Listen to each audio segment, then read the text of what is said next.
Am I visible? Good morning. Good morning. 1 second, I'm just setting up my preview here so that I know I'm audible and visible. Sejal, if you still can't hear me, refresh. I should be on your screens now. I have a preview there, I know. Good morning to all of you. Good morning. Yes, Pooja. Thank you for that. Okay, good morning. No issues, Prince. We'll revisit your school now. Last time when you did ancient India. But all that is too low level for UPSC.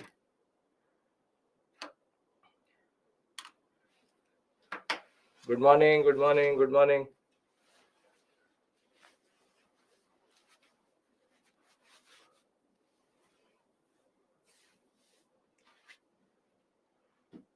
Good morning.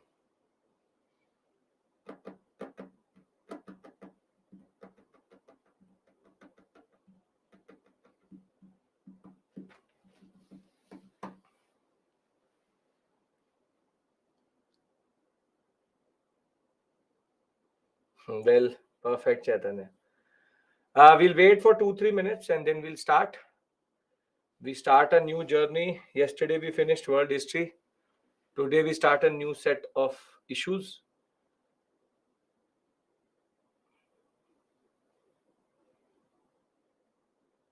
Today we start from basic level of ancient India. Every topic I start with basic only, then I only go up.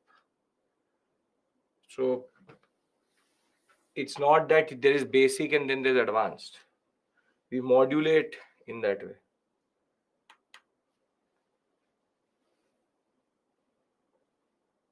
Perfect, Shushmit. If that is the case, perfect.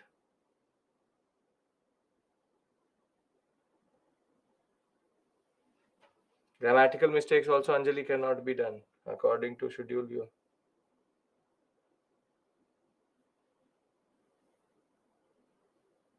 Perfect, Sanskar. That is even better. Modern evening batch today evening. Today evening we start modern.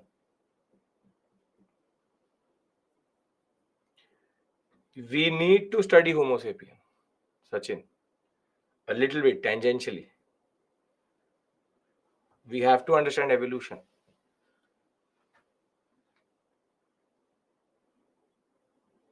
Perfect, Satya Prasad. Perfect. I'll tell you what about R.S. Sharma and all. That's a separate issue altogether. Wait. I'm waiting for everybody to join in. Before we start, I think it's the same batch, but still, some of you have never seen me. Is this anybody's? You've never world history we've done just till yesterday. Anybody who has never seen me doesn't know who I am.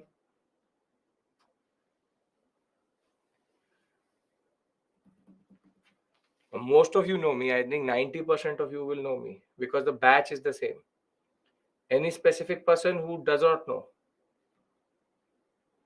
Shweta is saying I don't know.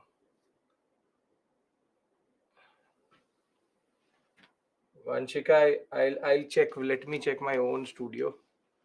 It should show modern India from today.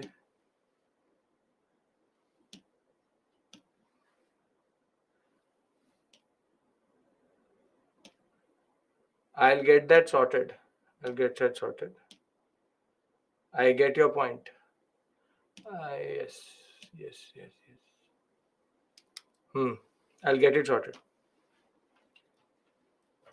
Vanchika, don't worry about that. That will be uploaded most probably today morning. I don't know, old students. Okay. So I've given enough time for everybody to join in. Shweta, if you don't know me, I'm Abhishek Mishra. I teach history here, and be it ancient, medieval, art and culture, that is staple. Along with that, world history, and in certain batches, modern and post-independence also. And for you, maybe this is a new beginning in a way.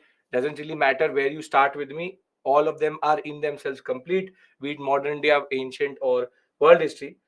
The point is that you have to trust me.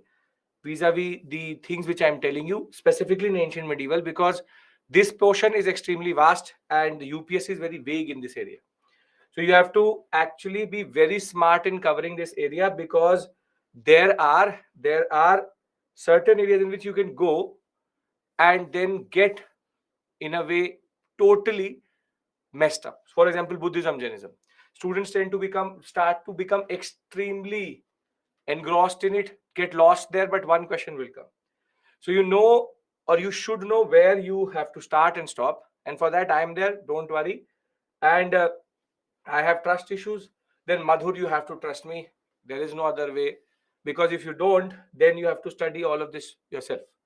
So the point is, if you don't trust me, then you have the books. But if you trust me, the point is the PPT more or less is the base on which we will work on. I'll tell you that. But first, what I want to do is that I want to introduce the aspects of history to you. Now, as you know, this is not new for you. Ancient, medieval, art and culture, modern, world history, and post-independence. We are now starting this set, which is ancient, medieval, art and culture. Now, previously, till last year, till this year, these two used to be purely prelims examination. On the other hand, art and culture used to be prelims plus mains, like modern India. And these two used to be only mains. However, if you look at GS paper 1 this year, you will see two questions which should technically not have been there, but were there. One related to Vedic age, the other one related to geographical locations and ancient history. Those questions are something we automatically cover. It's not that you will never cover it with me. But the problem is that the students who are totally oblivious of my advice would have actually found it difficult. So in the prelims examination, this time history was very easy. In the prelims examination, history, out of the 15 questions which came, 16 questions which came, 9 or 10 were very easily manageable. Very easy paper when it comes. Only 2022 is the anomaly, when they became extremely optional level in that regard. 2023 was fine. Both PT and mains, they send a googly to the students to check if you really only watch YouTube videos. Because what happens is, most of the people who call themselves so-called experts will say, leave ancient and medieval, do only art and culture. This is a very, very standard advice which a lot of people do or give to the students who basically want them to commit suicide. They say that don't do this area, because what's the point? They will only be 5 to 6 questions. Do art and culture, and that will be enough, because mains and prelims you can cover automatically. But these fools forget one thing, that art and culture is not in thin air, hawa mein nahi hai. You have to understand the art and culture is of ancient and medieval only. When you don't know who are the Pallavas, who are the Cholas, what are the two types of Cholas, who are the Mauryas, what is post-Maurya, what is Gupta, where is the temple, who is Kakatiya, who is Vakataka, then what are you going to do? That is why most of the students, when they look at Nitin Singhania, they literally get a literal type of earth-shaking moment. Because Nitin Singhania makes no sense if you actually have no understanding of art, ancient and medieval. That is why I don't start the other way around. I don't teach you art and culture first. That would be the dumbest thing to do, which is first go ancient and medieval, create the base, and over which we do art and culture. So very simply, what I'm trying to tell you is very simple, straightforward. We start a 24-class journey today. Most of this month and certain parts of next month, it's a long journey. And in that journey, you will have 7 classes of ancient, 7 classes of medieval, and 10 classes of art and culture. The 7 classes of ancient, 7 classes of medieval, and 10 classes of art and culture, these first 14 classes are very critical to making sure that the next 10 are easy to do. So ancient and medieval, for the students who are utilitarians and who need to know how many questions come out of this area, 5 to 10 questions are coming. And this time the easiest questions were from the ancient and medieval only. Then you have art and culture, which in itself also has a set of questions from 5 to 9. But we mostly take it from 3 to 6. 3 to 6. So the questions which I am going to discuss through previous questions or ancient medieval art and culture, together this new set or module basically constitutes close to 10 to 12 questions, which is very critical for your examination. And over and above that, in the GS paper 1, you will get 3 to 5 questions out of art and culture. But now, if we look at it, it basically adds ancient medieval. It also, we don't need to change our strategy. The way I teach you, you can answer any mains questions also. But this is PT oriented and will be remain PT oriented. But now one thing is very clear. I always used to say that when we are doing art and ancient and medieval, we should not be extremely factual. There's a lot to understand, and I will show you that history is not factual, it's logical. And if you've done world history with me, you would know how we go about it. The point is, ancient medieval theoretical knowledge, if you have, you can answer any question. For anybody who's giving, for example, Indian Forest Service, ancient medieval is actually in mains also. So what the UPSC actually did was they brought in this Indian Forest Service type question. But don't worry, I will make sure this is the area which most of the students don't want to touch. But I will make sure that you are extremely comfortable with this area and you understand it in the right way also. Thereafter, I will please ask you to remove the people from your life who say ancient medieval are not worth it, because art and culture cannot be understood without ancient medieval. Please be totally what we call as totally clear about this. It is suicide. And the point is, I'll give you a very simple analogy of this. It is like understanding the history of India without understanding modern India, which is that you don't understand or you understand the history of our constitution without understanding the Indian national movement, which is that if you don't understand how we got it, then what's the point of understanding what happened after it? The same way, art and culture is extremely grounded in ancient and medieval.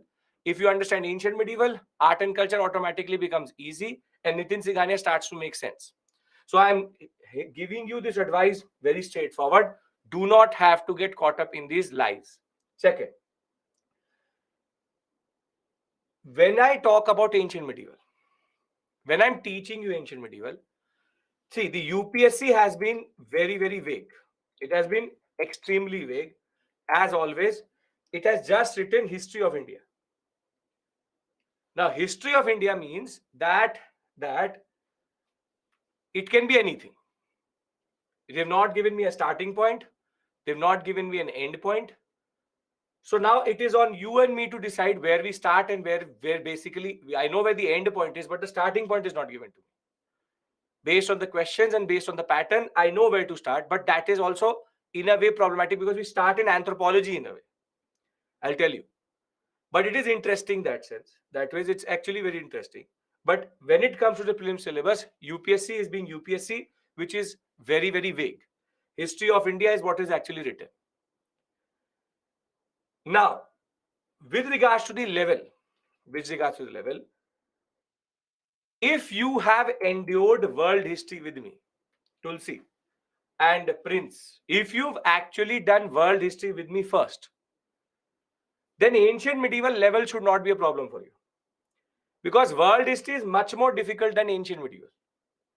And if that is something which you understood, then this should not be a problem. Over and above that, I will modulate in level also.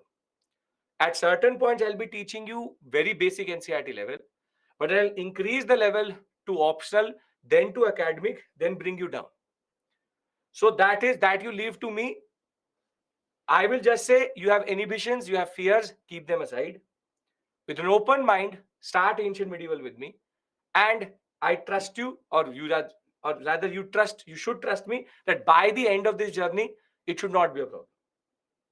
So very simply, this should be an area which you should know. It is important. I am telling you what is ancient period, what is medieval, that I'm coming to. that timeline I will tell you. But first things first, syllabus is clear and the concept of what we are going to cover is clear. Yes? Okay. Now, the $1 million question. Yes, Shreyansh. The $1 million question is books. See, these two are the new NCERTs. No, not this. These two. These two. This is the new NCERT. This is ancient. This is medieval. This is 6th class. This is 7th class. This is R.S. Sharma. Then you have the 12th class part 1 and 2. Now, these are the books in new NCERTs which are prescribed for ancient medieval. In every module, what I've done, unlike modern India or unlike world history, what chapter you should cover from that NCERT I have indicated. Because there are multiple books, I understand it will become problematic and not every chapter in that book is important. So I have indicated the chapters for you. And the module PPT includes all of this plus some other books such as Upinder Singh, which is optional level. So if you look at it, the PPTs itself are complete, are enough. PPT are enough. But I want you to go through the new NCERTs. That is the minimum you can do. And thereafter, R.S. Sharma is optional, which is totally your call if you want to do. You can also now for the first time substitute R.S. Sharma with my book. Because the book I have written has a one major advantage. Ancient, medieval, modern are in the same book itself. You don't have to go through 3 different books or 5 different books. And the point is that book has also been written with a very, very, very good perspective of a UPSC and an assistant professor UGC NET aspirant.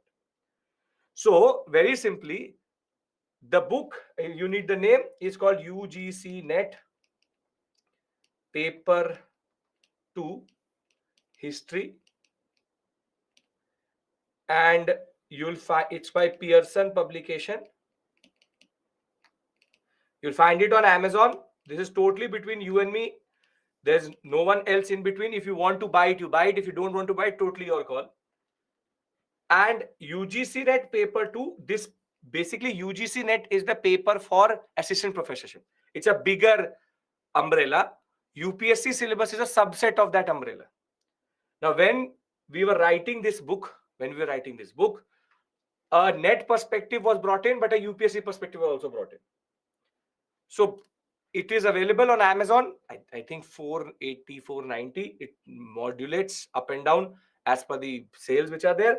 But if you want to, you can substitute R.S. Sharma with it. It will be exam oriented. All flowcharts, all timelines, everything how I teach, you will find the imprint of that in the book automatically. That is totally your call. You can substitute R.S. Sharma with my book. It's not approximately 600. It has come down. It's in the 480, 480ish, 470ish area. So PPT, new NCERT, UGC NET Paper 2 History, Pearson Publication. The authors, it will show 2. It will show two authors. You can write the authors of anyone. Shubhangni Priya and Abhishek Mishra, it will show. I am not sure Kindle edition is there or not. Discount is already there. Abhishek, already discount is there. Go and check, you will find it. If one of you can just send me the Amazon link, I'll make it public also. If you can find the book, orange colored book, it will be 2 authors. So this is between you and me. Because I used to teach every year and then I used to say that R.S. Sharma is not oriented towards, thank you Ambika and Deepika, thank you Srishti, that the examination, that the book are not oriented, The books are not oriented towards what we have to actually study. We try to solve with one arrow 2 issues, which is UGC NET also has the same issue and UPSC also has the same issue. With Poonam, and please, one very important thing, very important thing. Though I'm an author now, I have nothing against anybody, but please stay away from Poonam Dalal Dahiya. The problem with Poonam Dalal Dahiya book is it's 489. Yes. The problem with it's a 700 book. It's already at 489. The problem with Poonam Dalal Dahiya is the facts are incorrect. The facts are incorrect. And the book itself is problematic. And as it is, you have to buy 2 books. Yes, there are multiple incorrect facts. She's using wrong terminology. She's shifting. She's talking about caste system in the Mauryan period. The problem is, though she would have cleared any examination, that is the problem with this fear. She has no background in history. So randomly she's picked up from places and she's written 2 books, one for modern and other for ancient medieval. But as a UPSC aspirant, you already have time crunch. One book, trust me, buy it, go through it, and I would like to know when you go through it once, I would like to know, do you like it, do you not like it? But that is a perspective I brought in. So R.S. Sharma is something which you can substitute by other books. In modern India, the best substitution for Bipin Chandra used to be Spectrum. But in ancient medieval, there was nothing like that. And that is the gap I've tried to fill in. So I leave it to you. I leave it to you. It can be useful to you. That I leave it to you. I'm not forcing you to do it as it is. I have an interest in it. So I will leave it to your judgment to buy it or not buy it. So I can still say that if you don't buy the book, if you don't even read R.S. Sharma, PPT plus NCERT is fundamentally important. Are we clear with regards to the books? Is it covering modern India also? Yes. I will say the same thing in the evening also. Yes. This book will help you in modern India also. That is the point. That one book you buy, it helps you in all 3 spheres. Okay. Is there need to cover the full book? Obviously. Ancient, medieval, modern, you cover. See, the questions and the previous year questions, the mocks in that book is not of any purpose to you because they're net oriented. But the chapters obviously are very UPSC-ish. So you will find it useful, very to the point. I've tried to write in a different perspective, not descriptive, but very what we call as efficient way. So a new pedagogical approach in which we try to not give you everything, but what is more important, having gone through 8 to 9 books, you condense it and make it one book. That's the basic point. How many pages is that book, sir? 616. But the point is not that. Out of 616, there are questions, there are mocks, there are previous years. You can remove that. It will come up to close to 300, 400 pages. That's it. Okay. For art and culture, I'm in the process of writing. I'm going to give you an alternative to Nitin Singhania very soon. But as of right now, let's wait on that. Yes, ancient medieval is prelims oriented. Now, if we are clear about the books, if we are clear about the syllabus, if we are clear about the purpose, then can we move to what we have to discuss today? Are we on the same page? For anybody who is new, as it is, the book name is this. I've already pushed it in the group. The UGC NET Paper 2 History, Amazon, Pearson publication. Now, when we talk about ancient medieval, I want everybody to be on board here. 7, 7, 10. Are we all on the same page? Come on. We have discussed the syllabus. We've discussed the purpose. We've discussed the books. PPT plus NCERT is more than enough. Any other book you can substitute as a third major important book. Okay. Now, yes, sure, Sudha, you can use that. That is the way it is, Sneha. Okay. Do we need to mean new NCERT? Yes, new NCERT, because reference to NCERT in PPT is new NCERT. Old NCERT is nothing but R.S. Sharma. Okay. Yes, you can use online NCERT. Every NCERT is available for free as it is. Now, one of you asked me this question that what is this ancient period? Now I'm moving away from the fundamentals. Introduction is done. Anybody has any issue, you ask me here itself. Already told you, don't have to worry about the books. Once you've gone through these modules, then I'll ask you what to do with that book. Right now, anybody wants a burning question in their mind, because I want you to concentrate now. Is there any issue you want to ask me? Right now, ask me. So, Oshin, you concentrate on PPT and the other book. First, why we study? We study because ancient medieval comes in prelims, art and culture comes in mains and prelims both. Close to 15 questions, 30 marks, and there 5 to 5. There is a fun. There is nobody who's cleared this examination by leaving history. Okay. Should we pick facts from NCERT? No. Your purpose of NCERT is reading the NCERT, not learning from NCERT. Tell us the chapters daily. Pooja, I've already given you. Every module has in the beginning these. I don't need to tell you daily. Every module, you know the chapters already. If you want to revise them from the book, you can do it. Okay. Yes, Subhash. Yes, Subhash. You don't have to make running notes, Deepika. You just have to concentrate in class.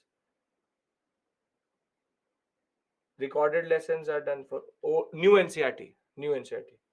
Can we now come out of this book area? You will see you don't really need the books. PPTs are enough.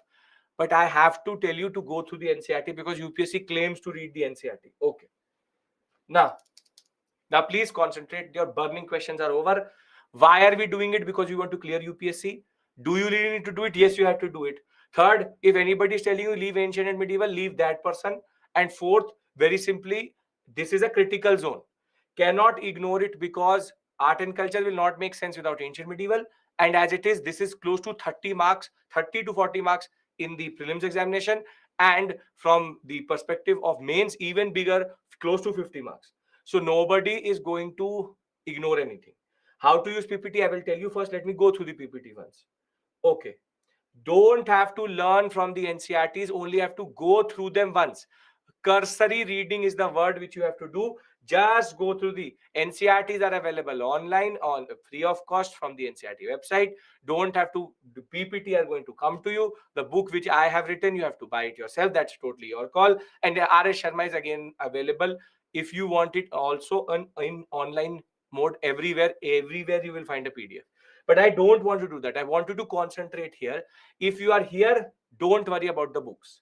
Now I want to stop about the books and I want to start about the course itself. Satish Chandra is for medieval India, not for modern, not for ancient. Don't worry, Ganesh. PPT you have, concentrate here. Don't worry. Okay. Now, one of you asked me, what is this ancient India? What is the period in which we operate? And now that is a very important and fundamental question which we need to understand.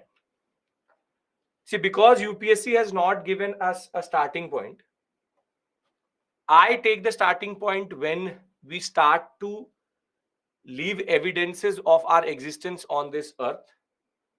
And basically the period is 2 million years ago, which is 2 million BCE, 20 lakh years ago, till 750 CE. Now, the problem is what this is BCE and CE, that I have to explain to you first. So, when we do the 7 modules of ancient India, we will cover first what is called prehistory, then Indus Valley civilization, then Vedic age. Thereafter, it's called 6th century BCE. Then we go into Maurya, then post-Maurya, Gupta, and post-Gupta. Now, these words actually have no significance for you right now, but this is basically the time period. Starts around 2 million years ago, 2 million BCE, and post-Gupta is till 750. Then we go into early medieval and then to medieval. Now, in order to first explain this timeline to you, I first need to tell you this concept of time and what is this whole BC, CE, AD, BC concept. So now I'm going to go into the basics here. You can read that only, Kausar also. PPT plus that book. Now, you would have gone through this in your physical geography. It's from the NCERT book itself. This is the table which gives you the geological time of the universe and Earth. So what is geological time? Geological time is very simply the time in which we have come into existence on this Earth, and it is the age of the Earth and age of the universe. So according to physicists right now, it is 13.6 billion years ago, or 13,700 million years ago, that the origin of the universe happened. Big Bang. But should I start my story here at the Big Bang? Should I? No, because there are no humans. There are no humans. So my story will then bypass all of these geological important, or what we call as anthropological periods, and come to here.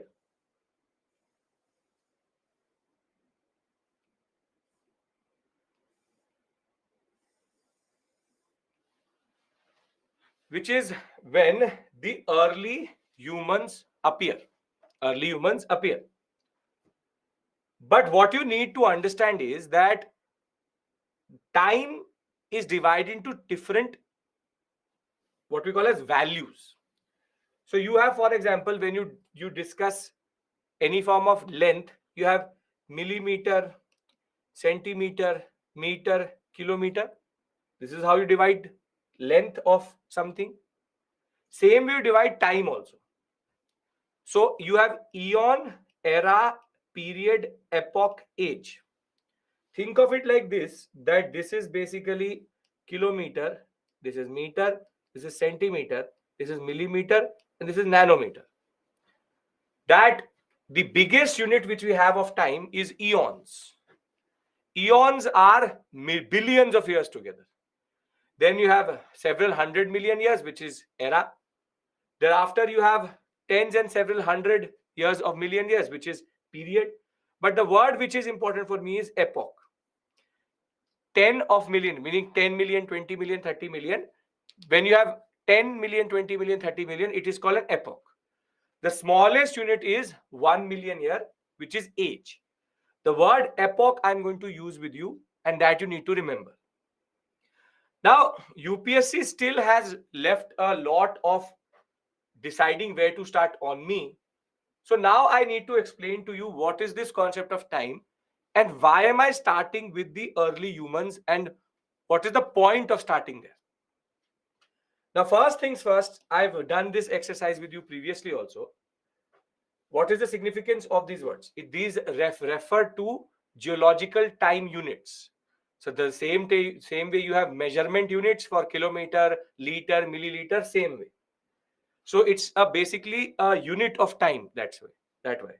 So we take time in years, but when it comes to the age of the Earth, you can't count in years because it would be a very small unit. So we count in the very big millions of years concept, and I'll tell you why also. Don't worry about that. Now we've gone through this process, but I want to do it again. It's 6:36. 6:36 in the morning. Is it written anywhere that it is 6:36? We've gone through this in Industrial Revolution also. No. The concept is there is no Akashvani, there is no natural impulse or natural input of time. Time is a man-made concept. Time is a man-made concept. And the most important factor in time is consensus. If all of you and you and me say that it is 6 in the morning right now, and we all agree then it is agreed that it is 6. If whole of India is ready to agree, it's agreed. And you see how time is so man-made that we have time zones. I could be standing here at 6:35 or 6:30, but a person in London will say, no, it is 1 a.m. or 1 in the morning. And a person in America will say, no, it is not even that. It is 5 in the evening. So if time was such a big constant and time was so given, then why would we have the same earth having different times? And it is about the people consenting. We are at what we call as IST, Indian Standard Time. The GMT people will have a different understanding. The Eastern US coast will have a different type of time. So the constant is the sun, but the sun is giving you geological time, dawn and dusk, but it is not giving you specific times. Now, why am I saying that time is a man-made concept? Because till this point, I've only told you that it was a product of the Industrial Revolution, what we see right now, this 6/11/2023. But the Industrial Revolution picked up on something which was already there, and it was a Christian understanding of time. See, the whole of history as we know it, there was a saint called Gregory. He's a Christian saint. And he was also grappling with the issues of sun-based time, and there were multiple attempts in working out a certain sense of time. So what Saint Gregory did was, he said that I divide time like this. 0 is the birth of Jesus Christ, which is Lord and Savior, and anything which happened before him is called before Christ, and anything which after his birth is called Anno Domino, which means in the year of the Lord. Basically, when Lord and Savior was here. And it is from here you get this concept BC and AD. But now the critical question which should come to your mind, and it's a very legitimate question, is where is the 0? Then where is the 0? And this is why this calendar which we follow today internationally is called the Gregorian calendar.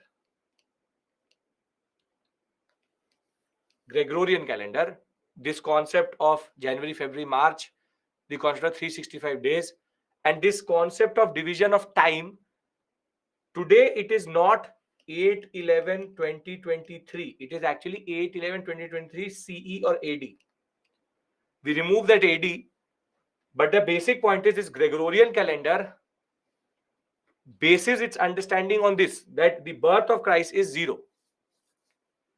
So it has been 23 years since Christ was born. Now the problem in this is, I'll tell you what is CE, then coming to that. Wait. Now the problem, first fundamental problem is, you will ask me then, where is this 0? But the answer to that question is wherever Gregory thinks. Because time is a man-made concept. All Christians decided that it was 0 this year. Now the problem, it is 0. So from BC to AD, the transition happens when you cross 0, but nobody really knows. It was when Gregory decided that it is going to be 0, it is 0. So if you will ask me in what year was 0, the problem is we are already using the Gregorian system. So how can I give you a self-reference in a self-reference? You're getting my point? That because he says it is 0, then you say, sir, which year is 0? 0. Because Gregory says it is 0. And the only conception of time which you have is the Gregorian time. So it's like asking on what date is 8th November 2023. So it is on 8th November 2023. That is the biggest issue. We will, over a period of our course, see that there are other conceptions of time in India.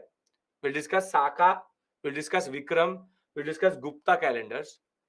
But the point is that the world and even the Indian constitution follows Gregorian calendar, though our national calendar is Saka calendar. But the point is, this is the concept of BC AD. Now, does the birth of Christ have any bearing on the Indian subcontinent or this concept of in the name of the Lord or before Christ?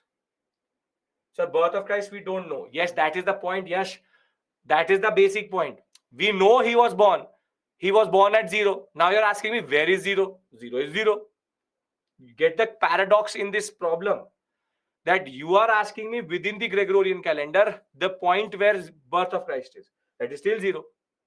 Now, yes, you're right that there is no bearing on this before Christ Anno Domini on India. And this is what the historians also felt, that this is a very charged religious way of saying time. So what they did was that they substituted nothing more. They substituted the word BC and AD with new words, which is common, before common era and common era. BCE, CE. The concept is exactly the same. It's just that they tried to make it a little bit more secular by removing before Christ and Anno Domini. Shank will talk about that. We'll talk about that, why we use Vikram for Hinduism and Saka for national calendar. That's separate issue altogether. Gregorian calendar is accepted internationally. Yes, it is the only calendar which is accepted internationally. Gregory was a guy who was born there. Again, how Gregory knew? Wait, see, that is the point. Gregory did not knew. He just arbitrarily put that 0 somewhere. But we don't know if he's right or not. Circa means circa, this C small. Circa means approximately. That's a archaeological term for approx. So, see, we are not here to question the fundamental reality of this world. You and me are too small to do that. But I only want one thing. Why do we use Vikram? Why do we use Saka? Why do we use this and that? We will discuss when we'll reach there. You have no idea what is Vikram, then are you asking me why don't we use it? Let me do that. Russia used to use Julian calendar, a Julian saint, but they have also moved to Gregorian. Now, please listen to me. Time is a man-made concept. Whatever I'm telling you, you need to know. Time is a man-made concept. Saint Gregory developed a concept of before Christ and Anno Domini. That's called the BC AD concept. Historians found it religiously charged, so they changed it into BC and C. Very simply, 0 is considered when Christ was born, and everything before him and after him is timed the way it is timed. Now, this is not what you really need to know and understand. What you need to understand is, in the examination, they can sometimes remove this BC and C. But you should be able to know, is it BCE or C, because there's a catch. Why people have obsession with Gregorian calendar? Because Britain used to use it, and therefore colonial structures and westernization of the world has led it to. So please, again, the emotional nahi hona hai iske upar. You all are becoming emotional. Why do we use it? We still use it. So what can you do about it? Fundamental, don't get caught up in something which really doesn't matter. So yes, it is a colonial construct. Everything which we do is a colonial construct. The clothes I'm wearing is a colonial construct. The language I'm saying is a colonial construct. The institution which we use is a colonial construct. Democracy as we use it is a colonial construct. So don't worry about that. Everything around you is a colonial construct. That is not the point we are here for. The point is that in the examination, you should be able to, or basically when you write a art and culture answer, you should be correct in writing B, C, and C, because there's a catch here. Can I discuss that catch if all of your emotional outburst is over? Okay. Now,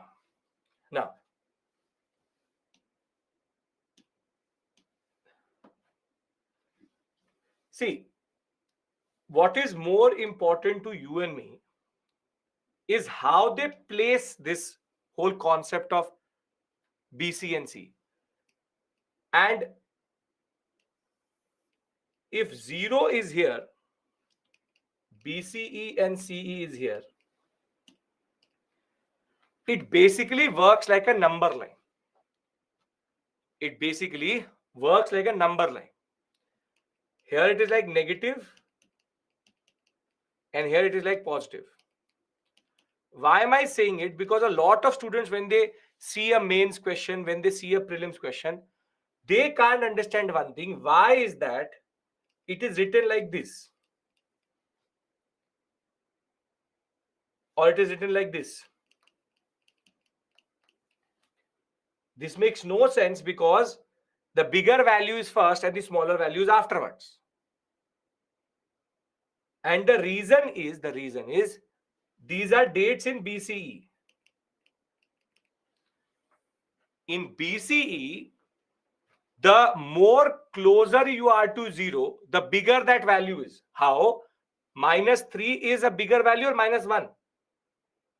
The scientists and engineers in the class.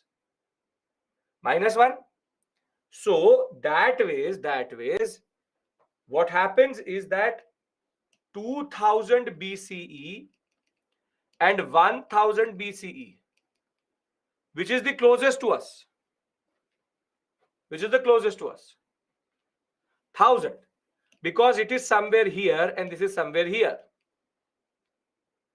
And if I write 300 to 500, then we are in CE. Then we are in CE. Yes, you can interchangeably use BC and C. That everybody does. You can write BC also here. But I tend to not do it because we have nothing to do with Christ.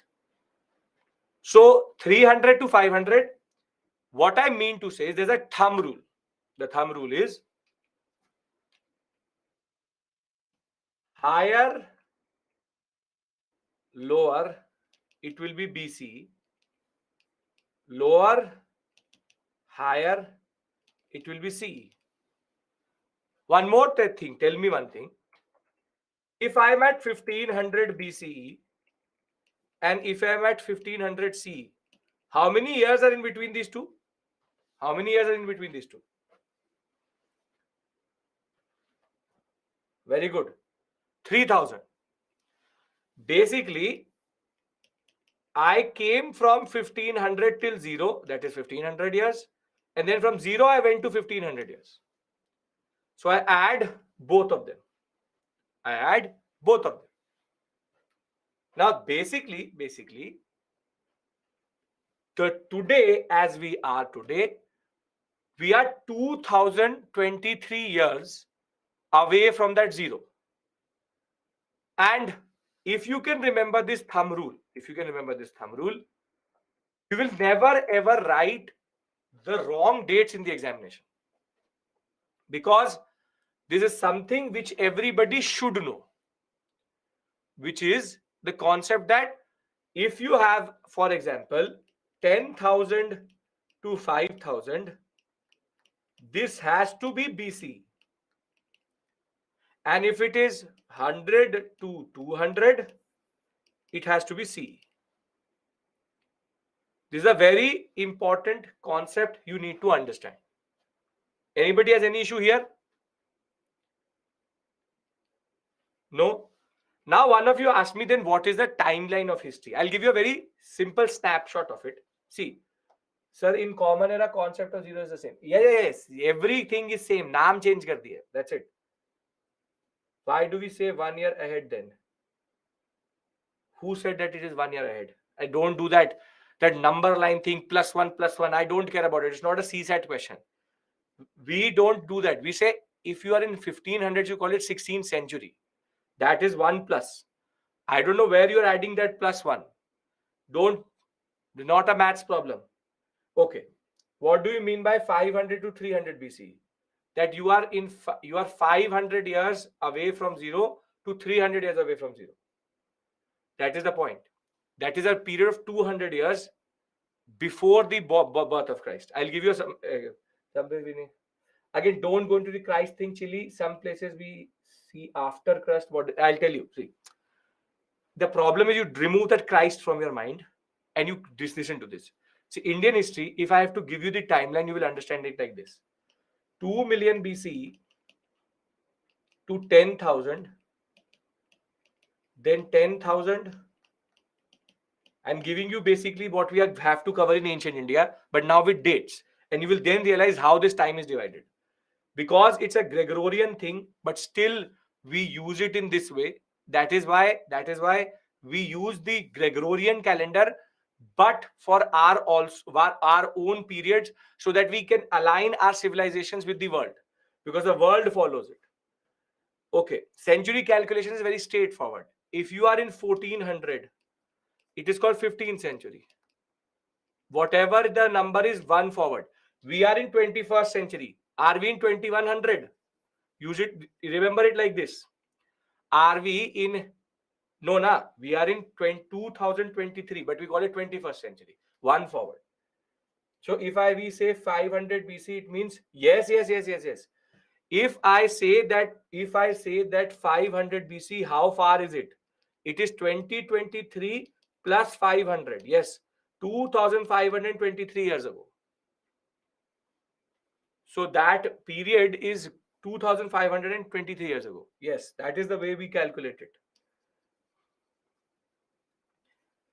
So you see 10,000 to 4,000, then 4,000 to 2,600, then 2,600 to 1,700. Millennia is not 1,000, it's 100, it is 1 lakh.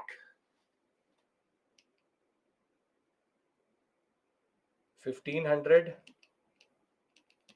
to 500, or rather 1 century is 100 years.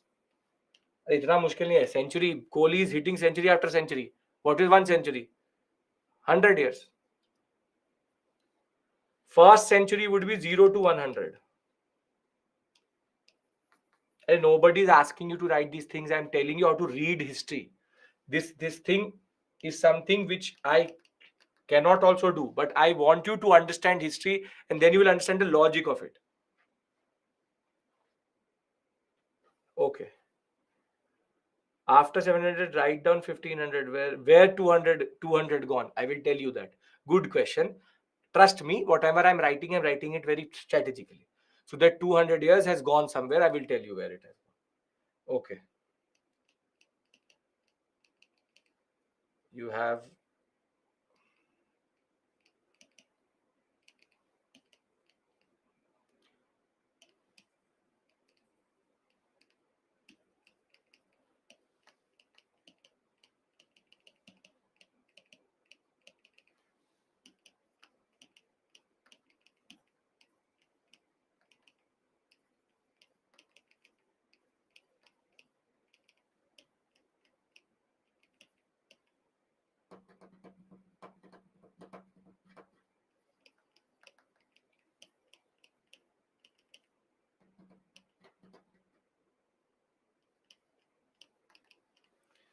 see, this is called Paleolithic. This is called Mesolithic. This is called Neolithic. This is Indus Valley Civilization. This is Vedic Age. And this is called 6th century BCE or Mahajanpadas. This is the period of the Mauryas. Thereafter, this, you see, in Indian history, the transition between BCE and CE happens when we move away from the Mauryan period. So this is called post-Maurya. And this is basically the year of Kushanas. So from Shakas to Kushanas, the transition is where we transition from the what we call as BC to CE. Thereafter, this is again Kushana, Satvahana. This is Gupta and Vakataka, and this is post-Gupta. This is basically what we have to cover. This is what we have to cover. How centuries are... Again, you all are getting... How centuries are calculated, what century is 100, wherever it is calculated. The point is that 5th century CE and 5th century BCE is more or less the same thing. The difference is how you write it. 5th century CE, 5th century BCE would be 500 to 400. And rather, not 400 to 500. Yes, 500 to 400 only. And this would be 500 to 600. That is the difference. Because it's the reverse, that is why. But doesn't really matter. You don't have to get caught up. Chola, Pallavas, all are post-Gupta.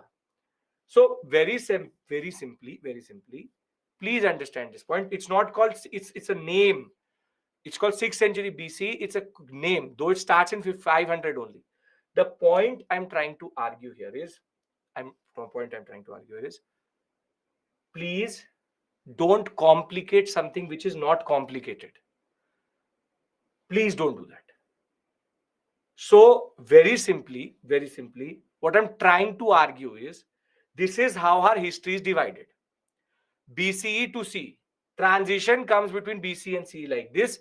What is the concept of BCE? Is lower, higher, and I don't care if century, millennium makes sense to you or not.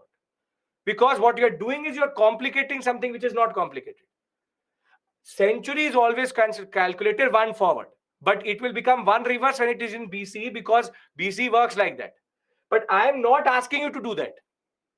So concentrate on what I'm telling you, because this is literally BA honors level I'm teaching you. I could have done without it, but I'm telling you because this is something critical for the examination. Indus Valley Civilization. I've not taught you anything. I'm just giving you a taste of it. One of you asked me, what is ancient India? This is ancient India. And this is how we divide time. It is Kushanas, Satavahanas, Gupta, post-Gupta.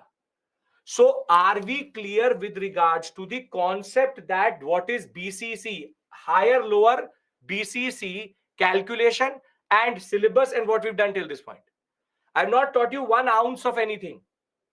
What I want you to understand is very simple, straightforward, that this is how we are, because students never understand what is BCAD. This is all an arbitrary concept. If you are actually clear about it, all of this is made up. All of this is made up. Were they actually in that period? Nobody knows. But this is how the historians divide it. This is how Gregory divided it. That is under Gregorian calendar, we do it like this. That is the simple point. Where is it? Is it there or not? These are fundamental questions which question the Gregorian calendar, but calendar is calendar, we follow it. So can we now start our syllabus if we understand what is the concept of time? In the examination, in Nitin Singhania, next time when you read Nitin Singhania, notice the dates. Notice the dates. And why am I telling you this? That 200 years is called Aryan migration. I will tell you that. Don't problem solve something which is not a problem. I will tell you that. So that period, this gap which you see here is the alleged Aryan migration. So there's no history for that period, because history is written by sources, which I'm coming to. So please understand this point. 300 CE will be referred as 4th century. 300 CR, the point is 300 will be called 3rd century only. 301 to 399 will be 4th century. Then 400, then 401, it's like that. But doesn't really matter, you take it. 300 CE is 4th century.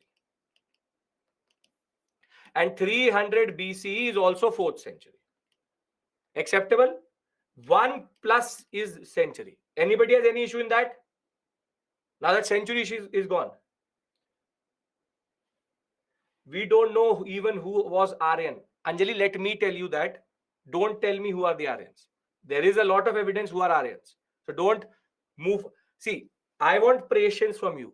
First, all of you said in the first 10 minutes, we don't know history. And now you're telling me history. These are two very contradictory things. So I told you, remove your preconceived notions and your understanding, because most probably it would be based in school level history. School level history is mostly, all of it is just an eyewash. It's just simplified history so that a 6th or 7th class student can understand. That's the only thing. Yes, we are. That is why Vanshika in 21st century. 21st century, 2023. Yes, 21st century. You all are born in 21st century. Okay. Hitler insisted we are Aryans. Kishan, were you there with me in world history? You first tell me this. Were you there with me in world history? Kishan? Yes or no? Then didn't I tell you that Aryan concept was distorted by Hitler to create it a racial concept? Again, you're telling me that Hitler said it is racial. Wait, yaar. Come on. Wait. Now that we understand time, there's also one more way in which we divide history, which is called, and this you would have seen, prehistory, proto-history, and history. Again, I'm telling you this for a very simple reason. The reason to tell you time is that 800 BCE and 800 CE are very far away. That is why I'm telling you this, because the question changes by 1 BCE and CE. So one is asking you about the Vedic, and the other one is asking you about, very simply, the Turkish invasion. So there are two very different things, 1600 years apart. That is the reason why I'm telling you in history, these small things matter. Now the other way we divide history is also in 3 terms, and you will see this word prehistoric. And again, students don't know where does this prehistoric start and end, and they write the wrong answer because they don't know the word itself. Now, see, history is based on sources. History is based on sources. And if you don't have a source, you don't have a history for it. There are 2 types of sources which are there. One are called archaeological, and the other one are called literary.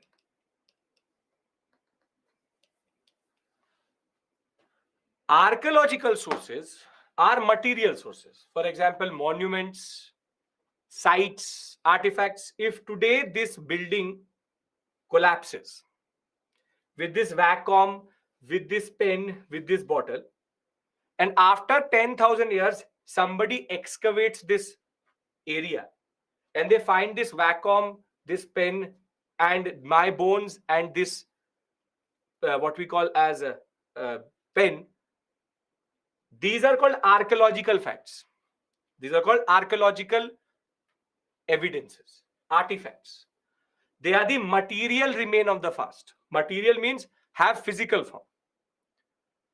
There are 2 more types of archaeological sources, which we'll discuss in art and culture also. One are called coins, and the other one is called inscriptions. But for the inscriptions to exist, there's a precondition. Coins are nothing but called numismatics, and this is called epigraphy. Epigraphy. Numismatics is the study of coins. Epigraphy is the study of inscriptions. However, coins and inscriptions can only exist if the other type of source is available, which is literary. Literary is when there's a language, we know that language, and we also know the script, and we have texts and literature. So archaeological sources are sources which basically are material remains, every physical thing which you see. Manuscript is the original copy of a text. Inscription is a text which is engraved on a certain surface. But the point is, inscriptions and coins are archaeological evidences which come up only after literature has come up or script has come up. So we may have a language, but understanding that language is also important. Now, 99% of all history which we know, 99% of all history which we know is prehistory, where we only find material remains or archaeological sources, no text, no literature, which means that then it means no coins and inscriptions also. Proto-history is when we have archaeological plus early writing. So we may have a script, but it may not actually be deciphered. And history is when we start to get literary sources. Now I've been using this word script and language. There's a difference between these two words. Understand this point again. Script is the way you write something. A very simple example of this is this. This is Devanagari script. This is Roman English script. And language can be written in multiple scripts. This is Hindi language. Language is the phonetical system. The sounds I'm making from my larynx is the ones which basically produce language. But how you write that language down is script. So one language can be written in multiple scripts, and a single script can be used to write multiple languages. So the way you write it is script. The way you say it is language. Now in Indian history, from 2 million BCE, from Paleolithic to Neolithic and certain parts of Chalcolithic, which I will discuss with you, they all are prehistory. The only proto-history period is Indus Valley Civilization. Because we have a script, but we've not been able to decipher it. We don't know what they said. And from Vedic period onwards, when you start to get the Rig Veda, the Yajur Veda, the Sam Veda, and Athar Veda, we go into what is called the early historical period or history period. Now, why am I saying this? Because in your topics, in your art and culture, there can be a question, discuss the cultural contribution of the prehistoric period. Now, what students do is that they start to write about Indus Valley Civilization. That is not Indus Valley Civilization. It will start with the prehistoric period, which is Paleolithic to Chalcolithic. So till this point, again, I am just creating context for you. All of this is Bhumika. All of this is your theoretical knowledge in order to make the transition better and in order to make the transition worthwhile. This is all which I used to teach, or you will be taught if you do honors level history, which is understanding these terminologies. So since the beginning, since the morning, we've done three things. We've understood the syllabus, we've understood the concept of time, we've understood the division of time according to BCC, and we understood the division of time geologically, and we've understood the concept of time in the way of words, prehistory, proto-history, history. Are we all on the same page with regards to that? If we are, then we move to now moving towards the early humans and the discussion with regards to Paleolithic.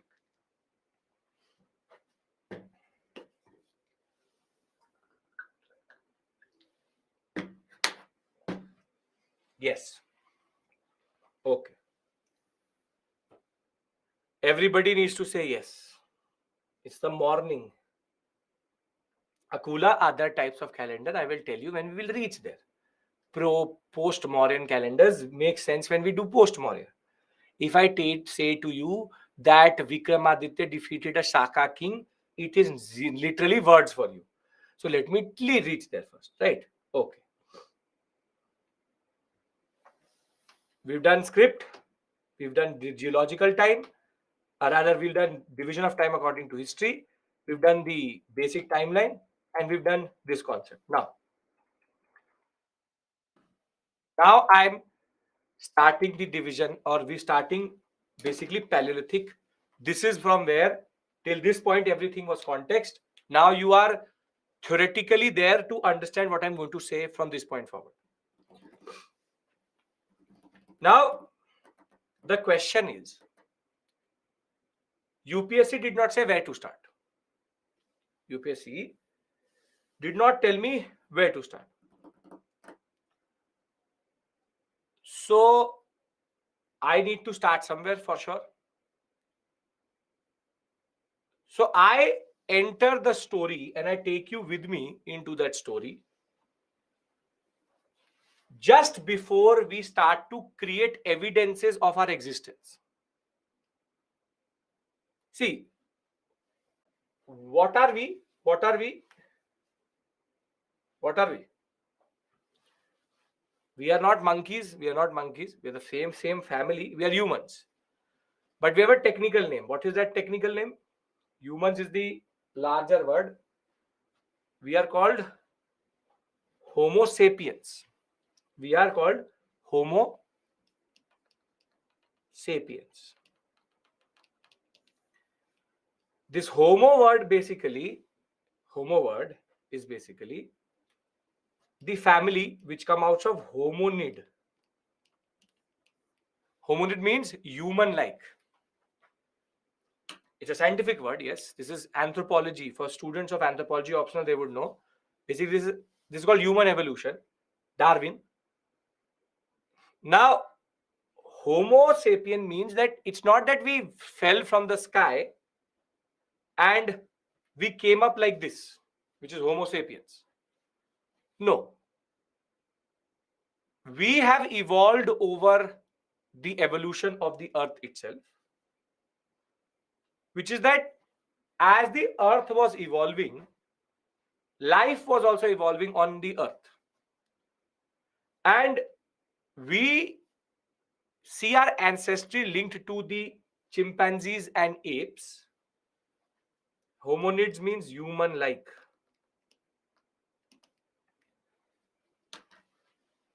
We link ourselves with the apes and chimpanzees. And if you've ever seen, for example, a gorilla, or if you've ever seen a chimpanzee, not monkeys. Monkey is a different family member of the same species. We are very similar in that sense. So we started, and you don't have to learn this, so I will not write it down. We started as the first family which we belong to is apes and chimpanzees. Then it becomes a very interesting word. It's called Australopithecus.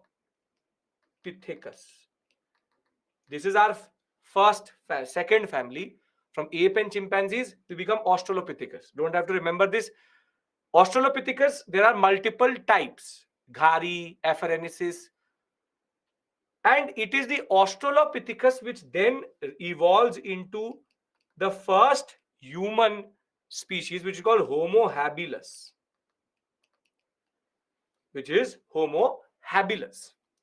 So the first member of our family is called Homo habilis. We are Homo sapien. First member of our family came out of Afarensis, which is the Australopithecus afarensis. He evolved. There's a controversy. It's Afarensis or Ghari, but it is Australopithecus family that becomes Homo family. So we are branching out. We are ape, chimpanzee, and then we become Australopithecus, and then we branch out of Australopithecus to become Homo. So understand this point, that we are branching out. And this branching out is basically how evolution happens. So from the apes and chimpanzee, you get modern apes also, modern chimpanzee also, Australopithecus, that becomes extinct after a point. Homo then branches out. You have Homo habilis, then you have Homo erectus, and then you have from Homo erectus, Homo sapien. This is how evolution works. So our first member of this family is called Homo habilis. The name itself is indicative of its most important feature. And again, Australopithecus is a name. Shoaib, your name is named Shoaib, so it's Australopithecus. Please, these are questions which are technical, anthropological, but this is what is it is. It's a name. Australopithecus is the name which is given. So Australopithecus family leads to the Homo family. Leads to the Homo family. Now, I don't care about Australopithecus. I've never cared for them. I care about our own family, which is Homo. Now, Homo means, as I said, what Homo denotes. Listen to me, Sachin. I've just indicated it here. Homo means hominid, which is human-like. But doesn't matter. This is out of syllabus. When it will come into syllabus, I will tell you. So, Homo habilis had a very important feature. Though he did not stand straight and still had what is called a curved, what we call as a spinal cord, and it used to walk on both its legs and its hands, how gorillas walk, which is they put their fists on the ground and they walk like that. But the Homo habilis had very important feature, which is it had thumbs. It has thumbs. The word habilis comes from the word handyman. Basically, the thumb which you see here, this was never divided previously. Australopithecus used to have thumbs like this, in which the thumb used to be, this bone used to be not separate, but part of your hand itself. Now try to, if something is around you, make your hand like this and try to pick up something. Try to pick up something. If I try to pick up something like this, I won't be. Even if that I'm picking up like this and then give it to my hand. If I try to pick it up, it will be extremely difficult. So dexterity and grip only comes when you have a thumb. But Homo habilis, the problem was that Homo habilis, we only have found skeletons. So it is very hard to study Homo habilis. I'm trying to come to a point to tell you, and I'll tell you the purpose already. We study Paleolithic, Mesolithic, and Neolithic. The word itself means stone tools. Early stone tools or old stone tools, Paleolithic, middle to stone era, and new stone era or stone age. Old, middle, new. But why is that we study tools? Because tools are a very important and the only way we can understand our early history. So Homo habilis did not leave too much things for us to analyze, only except for its skeletons. But over a period of time, Homo habilis developed a very important change, and that was to have an S-shaped spinal cord, and that made it Homo erectus.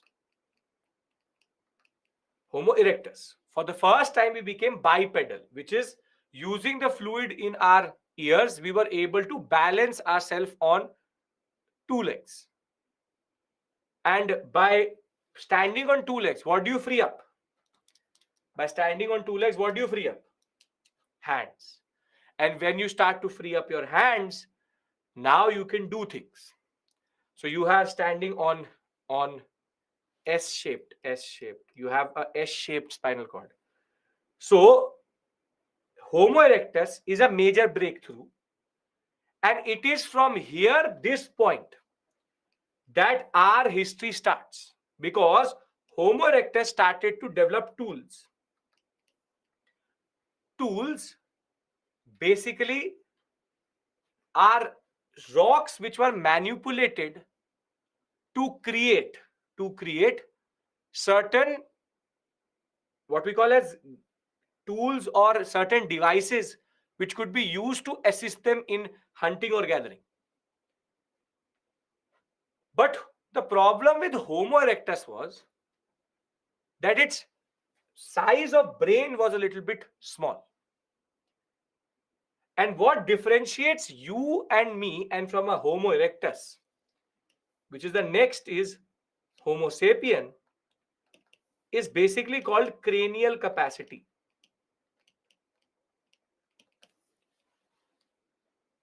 Cranial capacity is if today I take your skull, break it, open it, fill it up with water.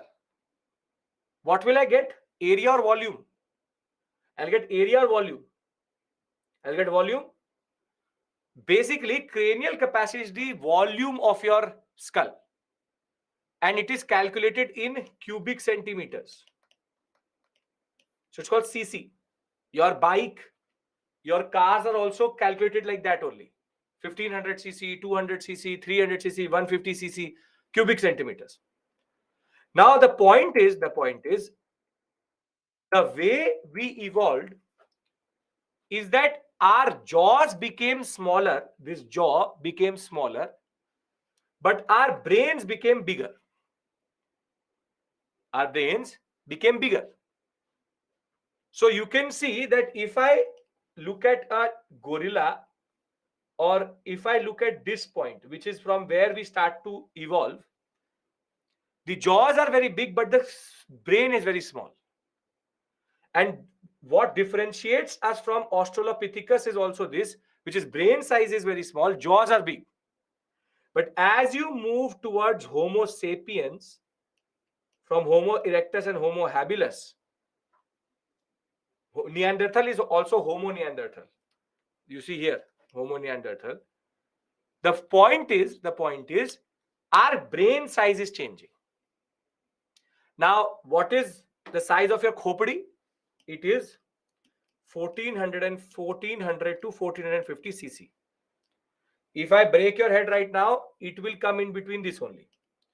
1450 cc. And Homo erectus used to be close to 1200 cc. And habilis used to be close to 800 to 900 cc. Yes, 1.4 liters. Now, the question which you say sometimes ki sir, do I have a small brain? Mera dimag chota hai? Nahi. Everybody has the same brain. And when your parents or your relatives say to you that you have a small brain, tell them, no, I am a Homo sapien. I have 1.4 liters, 1400 cc. So that can't be. Now, the question is why? Why am I linking cc with our evolution? And the reason is there is a relationship between cognitive ability is directly proportional to cranial capacity.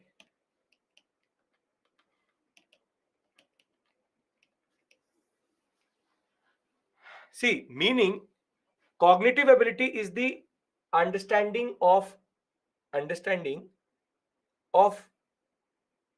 grasping power, memory, and problem solving. This ability is your ability as of right now. Cognitive ability means how do you understand your surroundings? So Homo habilis, because he had a small brain, had the hands, but did not know how to use them because cognitive ability was very low. Homo erectus, still they had not reached that sweet spot where our cognitive ability becomes so big that we have the power to destroy the earth itself. And the sweet spot for humans vis-a-vis their size is this 1450 cc. As soon as we reach 1450 cc, cognitive ability, which is grasping power, the power to problem solve, the understanding of memory, the way we can actually make tools, it becomes extremely high. However, if you go a little bit over, then it makes no sense. It will again make you a little bit cognitively lower. Now you imagine that it is this 1450 cc that gave us the power to do the industrial revolution. And the fact of the matter is, brain size is important vis-a-vis size. If brain size was the indicator, then elephants have the biggest brain, or whales have the biggest brains. but they are not like humans. The fact is, there is in nature, in natural selection, 1400-1450 cc was considered to be the size at which the humans were smart enough to manipulate their environment.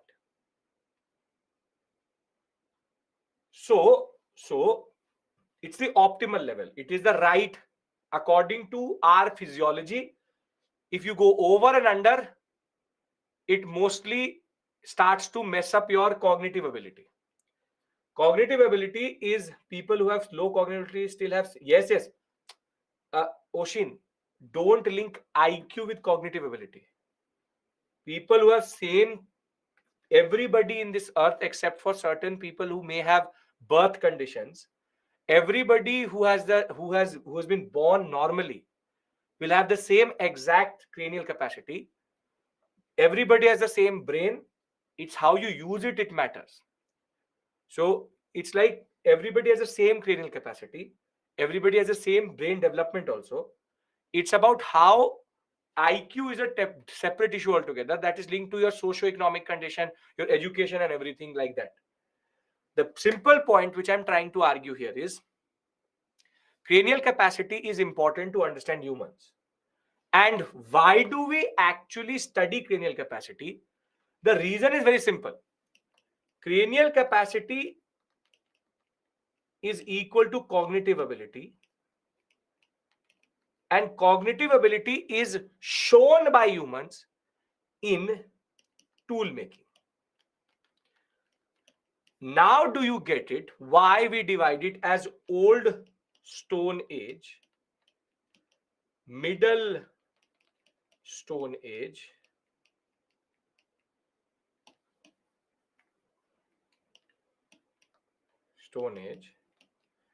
and new Stone Age? Paleo means old, lithic means Stone Age, Mesolithic, Neolithic. Because throughout this period, the humans, specifically between old Stone Age and middle Stone Age, humans are showing better and better cognitive ability, which is represented in tool technology. So my study from Paleolithic to Neolithic is a study of humans, which is basically history, vis-a-vis understanding tools. In the dearth of not having any form of other source, the only source to understand humans in the initial phase is to understand their tools. So if as one of you said, Oshin said, if the ability to see how smart you are is based on who cleared UPSC, for example, or who cleared 12th board examination, then the reverse logic will also be true. If you have cleared 12th examination, means that you have a certain IQ. So we are using that reverse concept on humans, that if there are tools and tools are changing, this means that this shows a certain evolution in humans itself. So our window into this period, which is basically between 2 million BCE to 4000 BC, or rather 2600 BC, this 20 lakh years, close to 20 lakh years, we study through tools, because tools give us evidences along with other archaeological evidences of human evolution.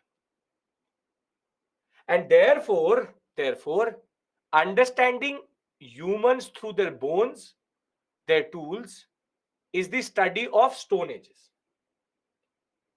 This is basically, if you've never read anthropology, this is called physical anthropology, which is the study of humans. Are we clear with regards to what I'm trying to do here? I could have easily said, okay, first theme is Paleolithic. Paleolithic means old Stone Age. In old Stone Age, we study tool technology. Tool technology was screwed in the upper, lower, and lower. No, I didn't do that. Rather, I'm trying to bring you to the logic of why do we study tool. So we are able to understand human evolution through tools because tools are a very important indicator of cognitive ability, and cognitive ability is an indicator of cranial capacity, and cranial capacity is an indicator of human evolution. So in a way, we've linked all these three things together. Now, do you tell me that is history all of facts? Have I told you any fact in the past 1.5 hours? This is all scientific, logical understanding. Whatever we do in history has a purpose, and that purpose is to understand human existence and human development.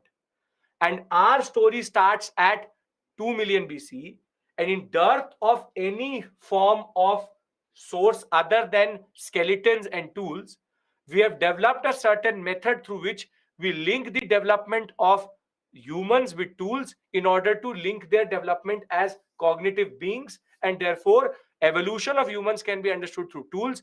And therein lies our beginning point. As a UPSC aspirant, I now have to teach you, or we have to start with the concept of Paleolithic, which I will do once I give you a break here.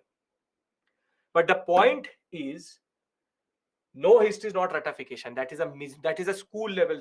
That is a problem. That you in the schools, they teach you in such a way that you basically die over history. But history is not ratification. It's not that there is no ratification. There's a lot to understand also. So very simply, till this point, BCE, CE, BCAD, evolution, and Y tools. We've discussed all of this. Anybody has any issue here? Because I'll repeat it through the PPT and then we'll move forward. Evolution, if you don't understand, doesn't really matter. It's just that you need to understand the correlation between tools and humans. That's it. Okay, now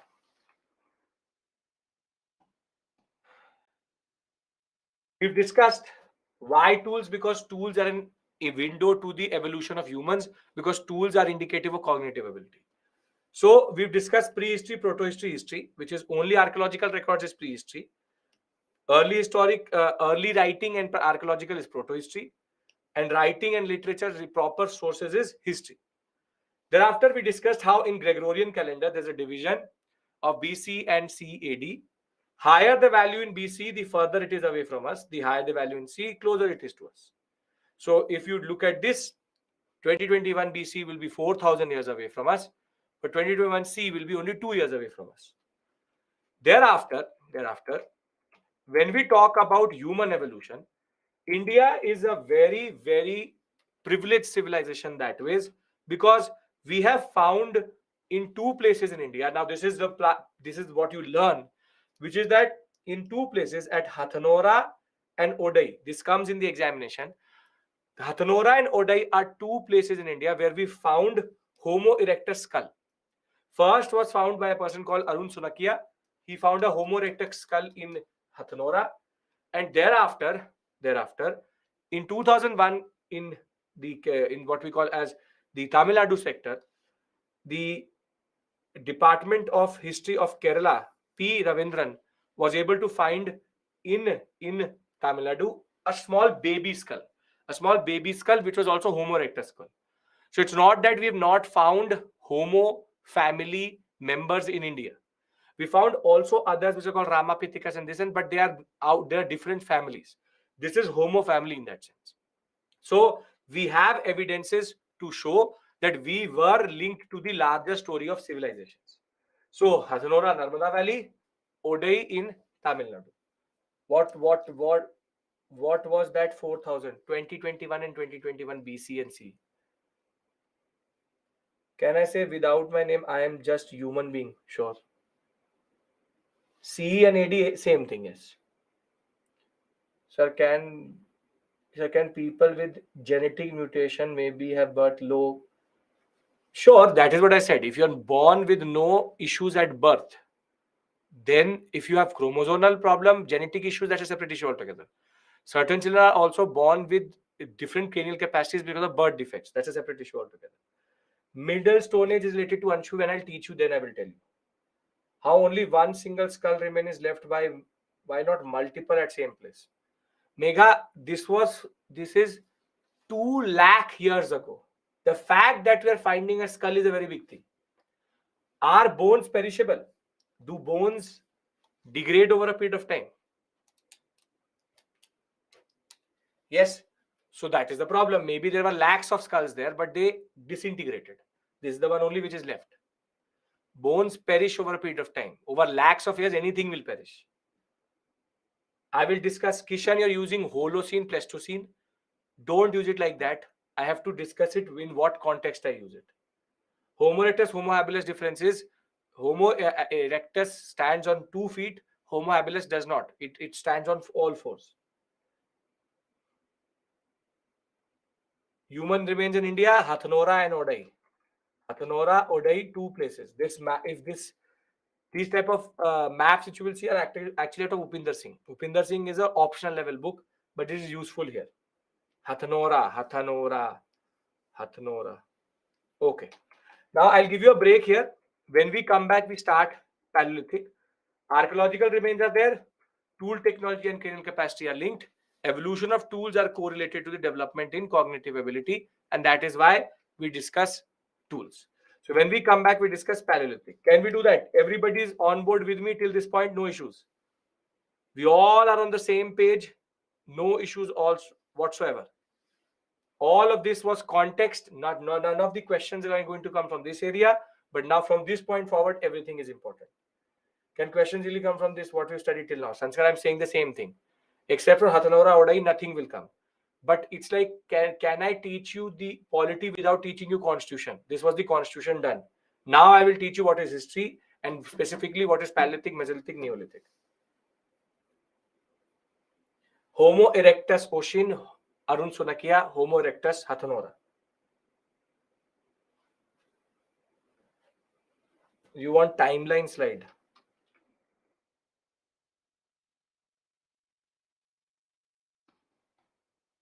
Yes, okay. Okay, so we come back at 7:50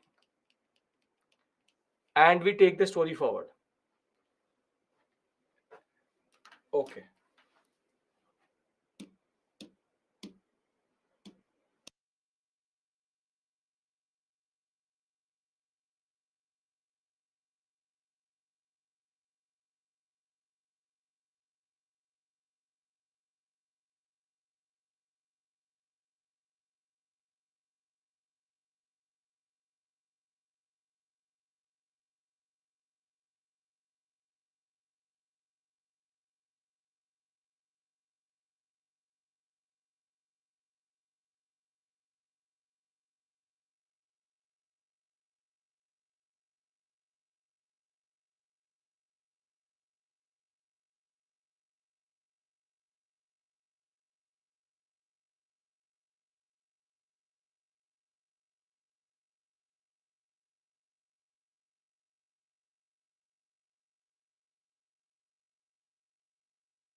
Okay, welcome back.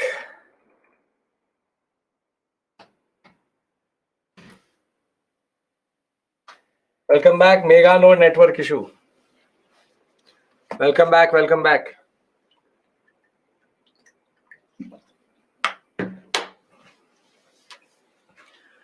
Okay. Uh, we now start our main discussion, which is going to be the Paleolithic age. Now, Paleolithic period, paleo means old, lithic means stone. This period, 2 million BCE to 10,000 BCE. Yes, sure. When we talk about Paleolithic, the most important feature of the Paleolithic is something which even UPSC asked this time, that there is no issue, Anil, you watch it later, not an issue, is that it is in the what is called as the Pleistocene epoch of the earth. Now, Pleistocene epoch is something on which there's a whole cartoon series, and it is basically the technical term for ice ages. Technical term for ice ages. Ice ages mean Paleolithic is from 2 million, 5 million, same book. Again, Virender, now listen to me. In geological time, firstly, I am giving you the time period of Upinder Singh, which is the authority when it comes to UPSC optional. Second, in geological time, 1 million, 50 lakh years up down is like there. In some place you'll find 2, 2.5, 3, 3.5. It's about where you start.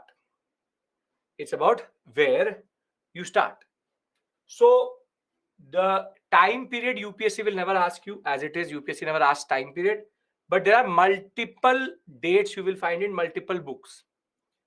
I am giving you the time out of the most authoritative book. You can choose to write whatever you want to write. As it is, you don't have to write answers. You just need to know it. So 2 million, 3 million, 5 million. I am starting 2 million with the logic that it is the period from which you start to get Homo habilis. Now, the Pleistocene epoch,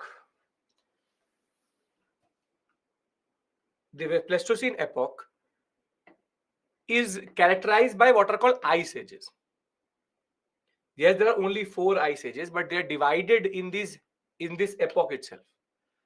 Because these ice ages are not for 2 to 3 age, it is for thousands of years. Now, very simply, if we are in the Pleistocene epoch, what is the median or average temperature of the earth today? What is the average temperature of the earth today? Average temperature of the earth. Not 26, not 24, not 30, not 35, not 37, not 18. Yes, Chaitanya, very good. Kovind, very good. Likhani, very good. 15 degrees Celsius. The average temperature of the earth today is 15 degrees Celsius. Taking all the poles, all latitudes together, it becomes 15 degrees Celsius. Now, the median temperature, the average temperature of the earth at this point of time is minus 20 to minus 30 degrees Celsius. Is minus 30 to minus 20 degrees Celsius. And basically, from time to time, there are certain periods of warming, but most of the Pleistocene epoch is a period of what we call as ice ages or very cold temperature. It is in the same period, Pleistocene epoch, that Homo erectus evolves into Homo sapien.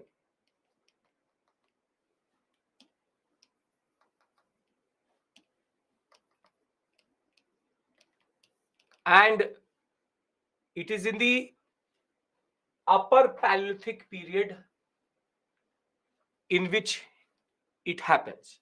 Now, in order to explain this to you, I have to explain one thing to you. Okay. This is the ground level. This is the ground level. And I start to excavate. I start to excavate. A, B, and C. This is upper. This is middle. This is lower.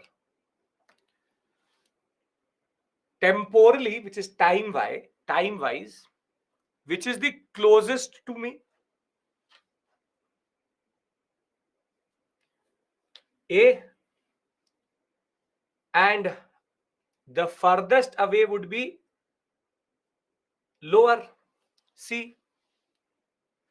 So for the same reason, where you find the evidence, you define it as per upper, lower, and middle.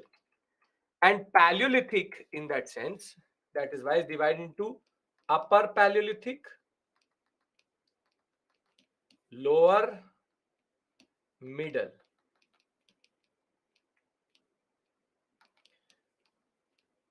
And one more thing, you'll find in American and UK, you'll find different spellings also. One write Paleolithic and other like Paleolithic. Both are the same thing.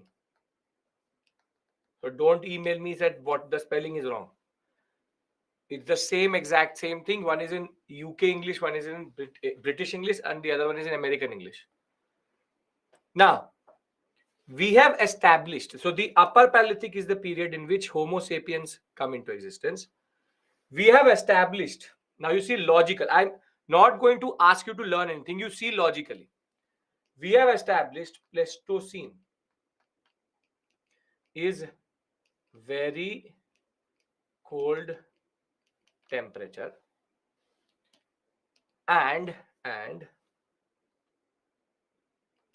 the ice ages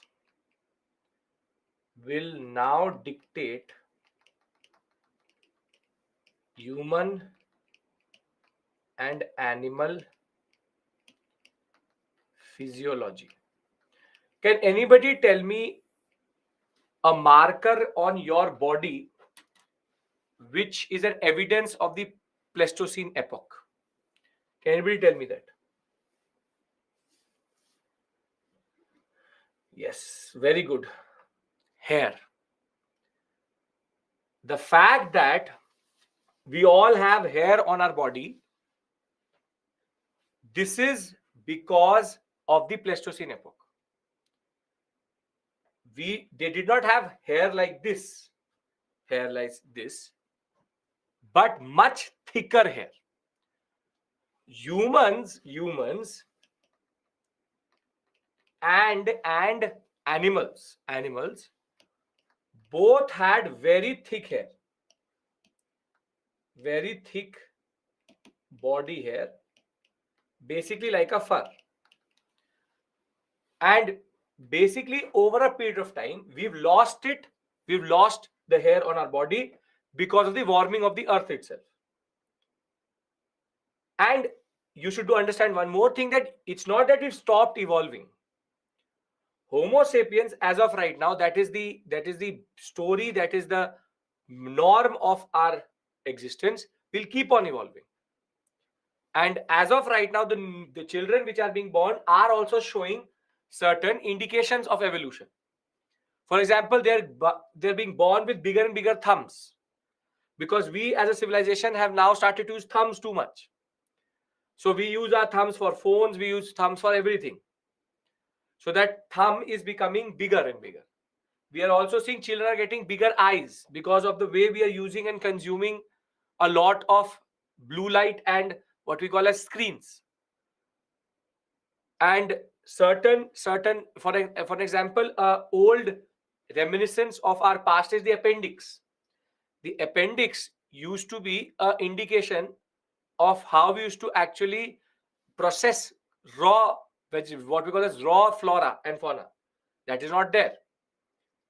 That need is not there, and now there are certain people who are not born with an appendix. So very simply, humans and animals are very thick and have a lot of body hair. Yes, the tailbone also. The body hair and very thick fur keeps both of them warm. So they can survive -30, -20 with the level of hair which they have on them. Now, the most important technology which humans were able to harness in this period was fire.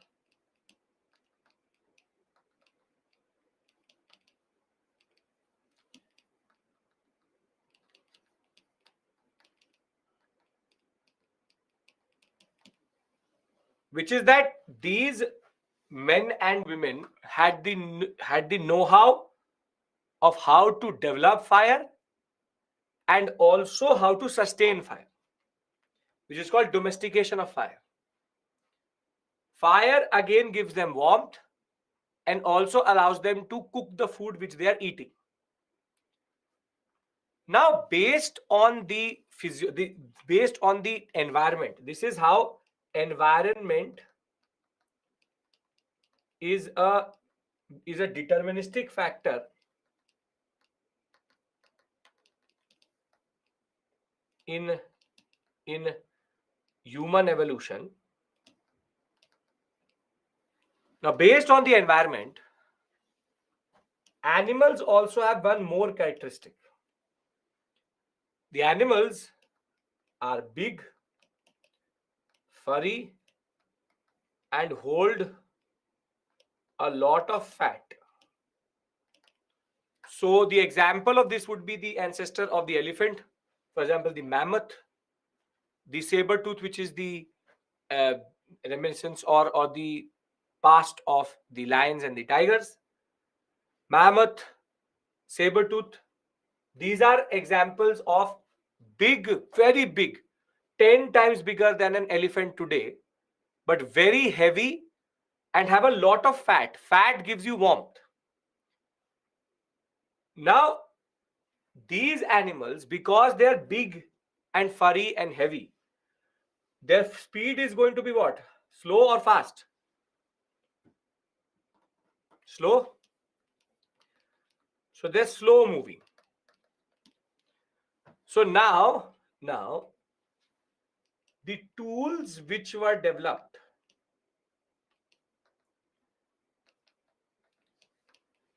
because cognitive ability still not up to capacity, are crude, rudimentary, and bulky. But from the upper to the middle to the lower, or rather it's the other way around, from the lower to the middle to the upper, there is an evolution in tools and show refinement as they evolve. See, at this point of time, tools are being made by hitting rocks with each other. And one thing is very clear, that these rocks are brittle enough to basically break on impact, but hard enough to kill something. But what these tools are basically called core tools. They hit a rock with another rock, and the core which comes out is what they use. Yes, obviously they have thumbs because there's Homo erectus. Now, initially they only use the core tool, but later they realized that what is more sharper is the flake. So that is why the initial tools which you will see in the lower Paleolithic period are very heavy, what are called chopping. to chop and remove the skin of the animal and to try to kill it through its sharp angle itself. So they're very heavy tools. They're called hand axe. The first axe which was developed was called the hand axe. That you have a axe like this which you hold by hand, hand axe. Hand axe, chopper, chopping cleaver are basically, they use the hand axe to kill, and thereafter once they've killed, they will use the cleaver and they will use the chopper chopping to break the bones and use the meat of the animal. But as we go on, the types of tools become better. You can see here that now they are not just using chopper chopping. They will start to use points. They will start to use burins. Burins is to drill a hole. They will start to use double-edged sharp tools in that regard. So they were able to see that if I'm sharpening only this blade, I can sharp this part also. They're called double-edged. And by the time we come to the upper Paleolithic period, we start to get very, very refined tools. Blades, scrapers for removing the skin, burins, and different types of points. So you can see, why do we study tools is because just by looking at these tools, we can see that they are firstly differentiating the tools itself, and they're becoming more and more sophisticated. They're becoming more and more sophisticated, which in itself is a very unique thing and a very unique characteristic. Don't have to remember any of these names. Nobody's asking you chopper chopping and this. I'm trying to show you something. I'm just asking you to understand that tool technology is indicative of human ability. That what upper Paleolithic Homo sapiens were making were very, very different from middle Paleolithic and lower Paleolithic Homo erectus. And that is an indication of cognitive ability. Now, in the examination, there are two types of questions which come. And you can see it here. I've given you a table also. From early to middle to lower. And the simple straightforward point is, and see, I've here 2.5 lakh because I've in that 20 lakh years, I've gone to the point where we start to get tools itself. Hand axe, cleaver, chopper, flake, blade, point, burin, and chips. Large tools, now using the chips, and later they will become even more sophisticated by adding wood elements. So for the purpose of the examination, what comes are the characteristics. Of this period. Can I give you the characteristics? This is the slide which really matters to you for the examination of Paleolithic period.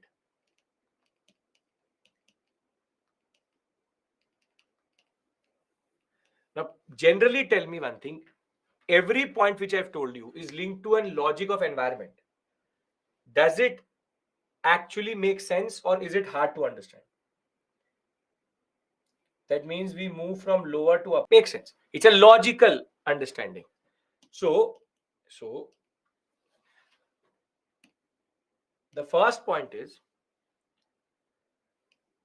no, Chituri. You have first point, which is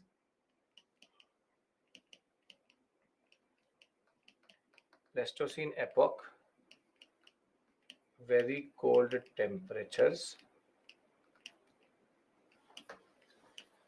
animals are big. I'm coming to society aspect, Sushmit, don't worry. I'm coming to the society aspect. Big and furry. Humans also heavy hair cover.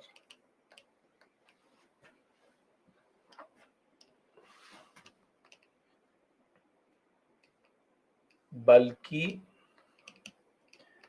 crude tools with rudimentary technique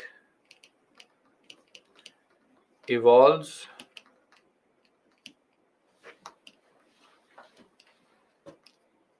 through this period. Thereafter,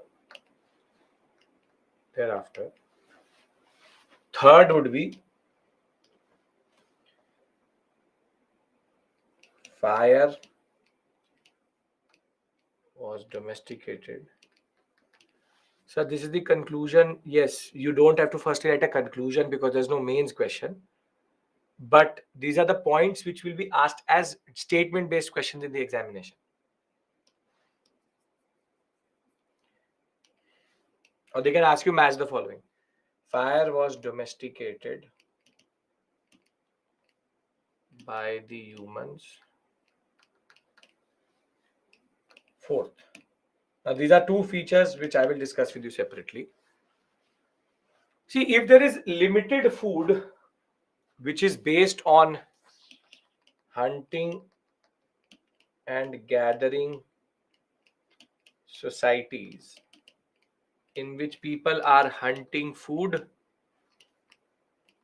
and gathering in warm periods plants, whatever plants there are, can you have a big population? When the food resources are limited, can you have a big population? No. And very simply, there is small bands of people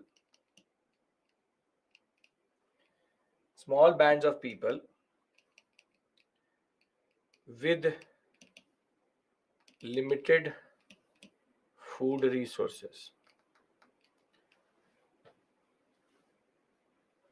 Warm periods you will find plants. You will not find plants in -20, -30.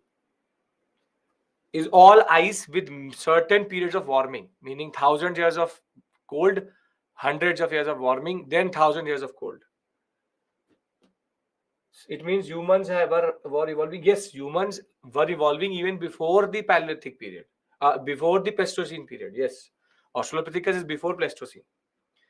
Now, a very important point here is that when it comes to their habitation, they always remained in warm periods near water resources. See, when it is very cold, they can obviously melt the ice. But once it is warm, they would need water. So they always were near valleys or early rivers in that sense. So life expectancy could be from 1 year to 10 years to 100 years, doesn't really matter. Survival of the fittest.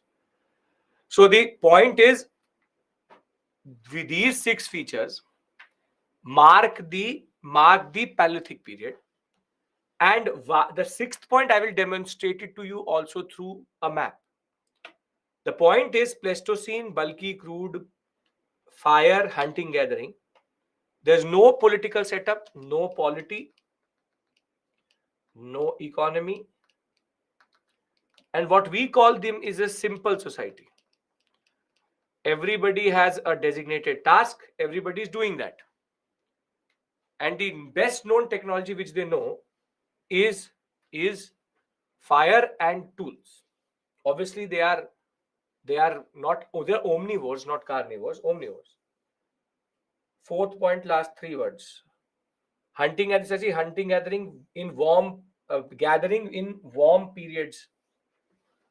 They gather plants in warm periods. Paleolithic period was Homo erectus, lower and middle, upper is Homo sapien. So the ice mesh and water, would they living be near? Yes, they used to follow the water in that sense. And we don't know too much, but the site profile tells us this only. Ilma, it is not that whole Pleistocene period is only cold. Earth was modulating in temperature. So there were maybe 10,000 years of cold, then 300 years of warm, then again 10,000 years of cold. That is called the ice ages, 4 ice ages which are called. Basically, they are modulating between the earth temperatures modulating. So there are certain periods in which it's very cold, they remain in caves, and in certain periods it's warm, they can come out of those caves. All genders has same role of hunting gathering. Sure, why not? There is no gender differentiation right now. Everybody helps in hunting, everybody helps in gathering. But hunting would be done by the tool makers, and gathering would be done by the people who have don't know the skill how to make tools. Point is, it's a simple society, no differentiation. Are we clear with these 6 points? Then I want to discuss the map of where do we find these sites in India, which is what is coming in the examination from time to time. Okay. So the sites which we find in India, as you can see, are mostly in valleys. Son Valley, Narmada Valley, Balan Valley, which is that these are old river routes. You also have in Rajasthan, Didwana, but the most important site which you have to remember is this. Bhimbetka. Nobody has the capacity of learning all the name of the sites. But I can give you in Paleolithic an interesting trick.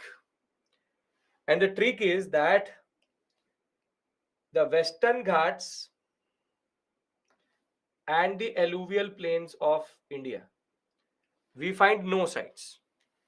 Cave art is not in Paleolithic period, Upper Paleolithic, it's more in Mesolithic period. We'll discuss that in art and culture, not here. Art and culture, part in art and culture. Now, tell me, why do we not find any sites in this sector? No sites in this area. Tell me why. Area is moist, river deposit, Himalayas, no rocks, forest, no stone. Himalayas not there. Himalayas were being formed. That is not true. Iron, earthquake prone hills, youthful age, water, Western Ghat, winds, plate tectonics, new geography, no knowledge of agriculture. That as it is, nobody has. No, Shank, don't have to. Sneha has given me the right answer for one.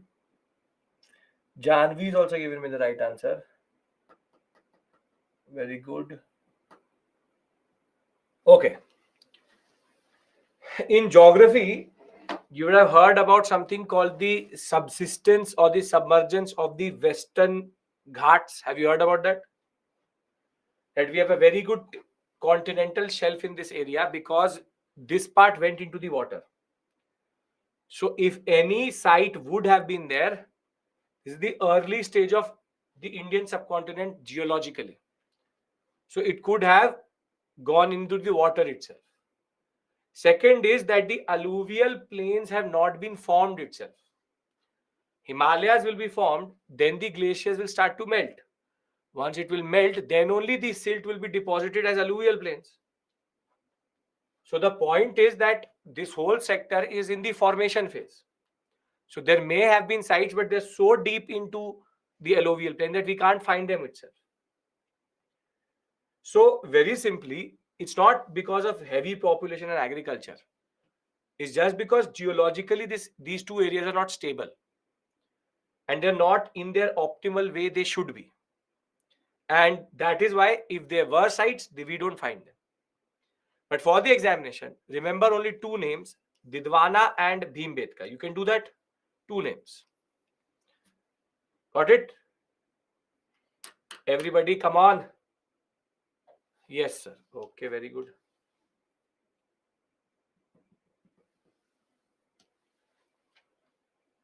Done, sir. Now Paleolithic is clear. So in the examination, if they give you a statement-based question, consider the following statements. The age was marked by extreme cold temperature. Fire was domesticated in this period. You will be able to identify it? You'll be able to identify it. Yes? This is the purpose of this whole discussion. They will sometimes mix and match, and that is what you need to know. Okay. Anjali, see, recent sites, Kurnool and all, you don't need to worry about until unless they are not being referred to in what context they have been referred in the news, in the NCERT, they have no purpose to you. In current affairs of history, understand, until unless it is not properly historically attested, nothing is journalistic based. So we have to attest what the evidences are saying. Archaeological evidences will be seen by historians. Historians will then put it into standard history, and that will come to you. Okay. World history was interesting. Must drama used to. This is also interesting later. This is the logical part. This is the logical part. Now we move to Mesolithic. That is the irony. If you start to enjoy world history over your own history, that means that world history is much difficult than this history. Much different than this. Difficult than this. This is much easier, straightforward. This is your history in that sense. Okay. Ice age means ages in which only ice is there. Very cold temperature. Mesolithic age. Now, Mesolithic age is marked by the change in epoch from Pleistocene to Holocene.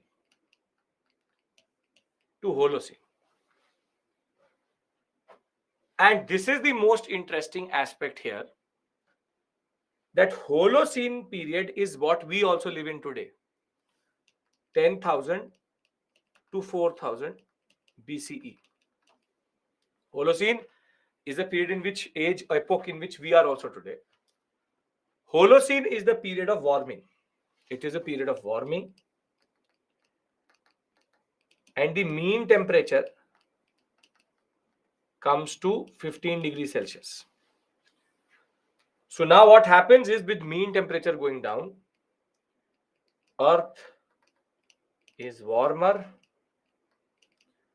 greener, more flora and fauna. Now, animals in that sense, and both humans, start to give up evolutionary hair on body. So more and more species will come. If humans will evolve, the children which will be born without hair. So they are now, the need for hair is not there. But animals will now start to become smaller, less furry, and less fat. So if they become smaller, they will become what? Faster or slower?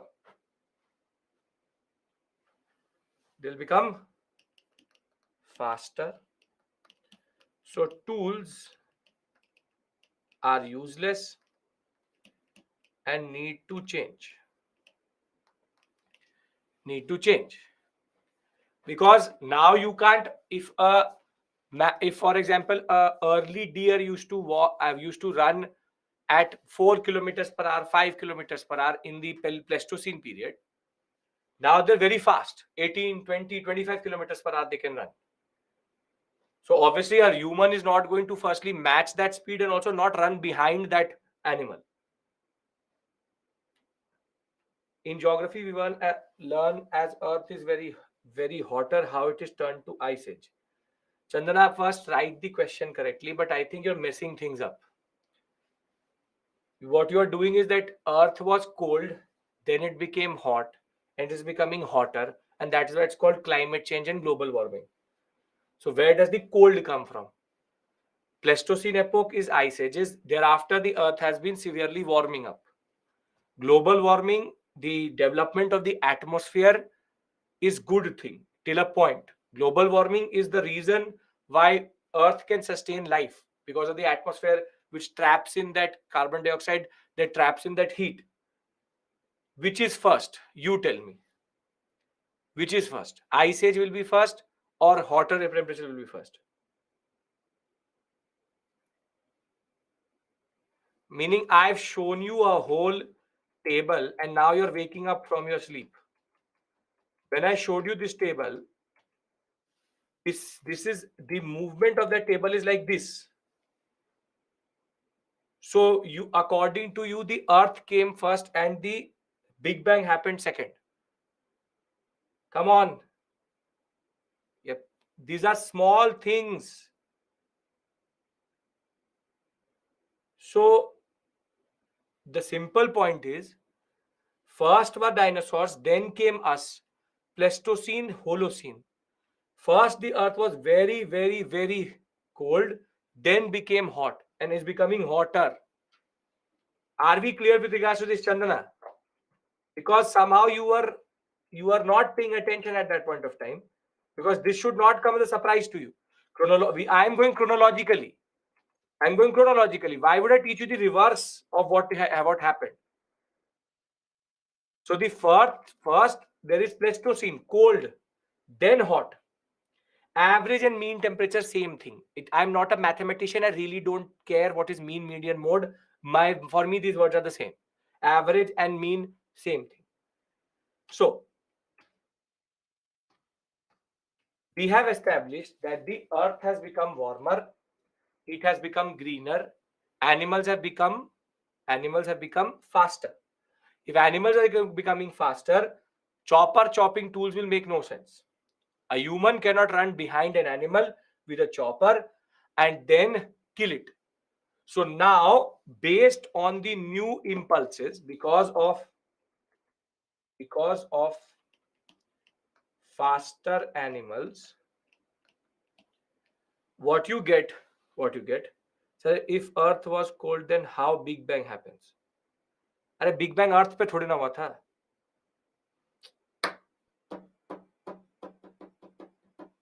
Nirbhay, where did the big bang happen?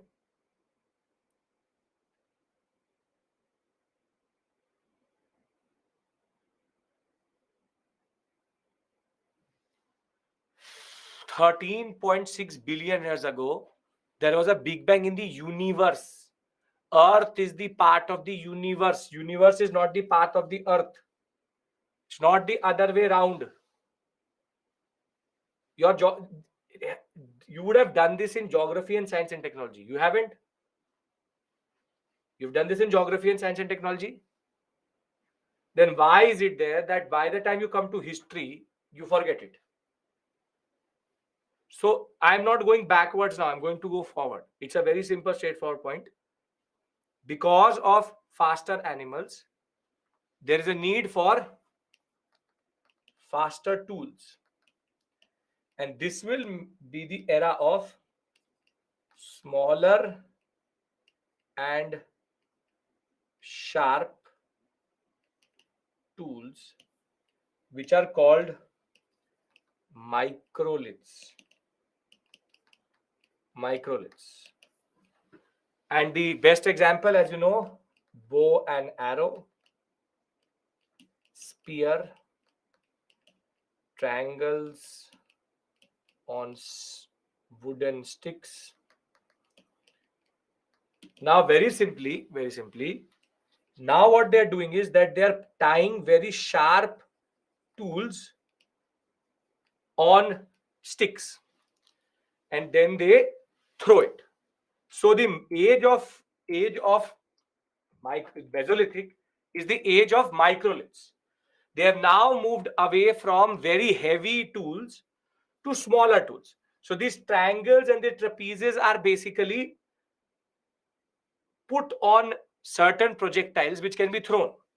So from triangles and trapezes basically is the origin of arrows itself, to the blades, burins, and the things which we use. Now they are sharper, made out of better tools, better stones. Also, they were able to explore the stones, but more than that, they also are faster. This is the most important point you need to understand, that the need for smaller tools comes from environmental changes. So very simply, the refinement is because humans understand that, and this is called cognitive ability. The ability to understand that there is a problem. That is what is cognitive ability. Problem solving. I had a problem. I can't run with the hand axe. Problem solving. Make it smaller, tie it, throw it. This is the beauty of human mind, that whenever there is necessity, we innovate. So the Mesolithic period, the first most important feature is it's called the age of microliths. Now tell me one thing, that can you logically link the evolution of microliths to the evolution of the earth? Is anything here happening illogically? What I'm trying to argue here is, use your mind and you will get the answer in the examination. Half of it is actually logical. Mesolithic is the age in which earth is going to go into Holocene.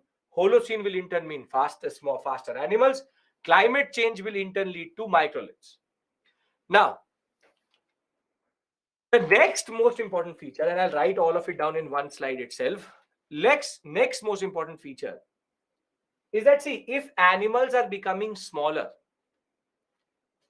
there will also be animals which will basically become a little bit less scary, less ruthless, and less wild. In the sense that if you had wild dogs, they were very big. But now these dogs are becoming smaller. And if they're becoming smaller, they are now vulnerable to the bigger animals. Same way, for example, you will have cattle. Cattle used to be very big, but now cattle has become smaller. And this cattle is vulnerable to the animals. So what is going to happen is that through trial and error, and it's not that nobody wanted to domesticate a tiger. Somebody domesticated a tiger, an elephant, a crocodile, a snake, a cattle, a dog. The only point was the ones who survived were the dogs one and the cattle one. So they were able to do trial and error. This is happening over hundreds of years. Through trial and error, they were able to what we call as domesticate animals. Domesticate animals, which is called making animals pets. And in here, you had multiple examples. For example, sheep, dogs, cats. You also had certain types of wolves, cattle, etc. Now, what worked out was that some of them were manageable, some of them were not manageable. So there's domestication of animals.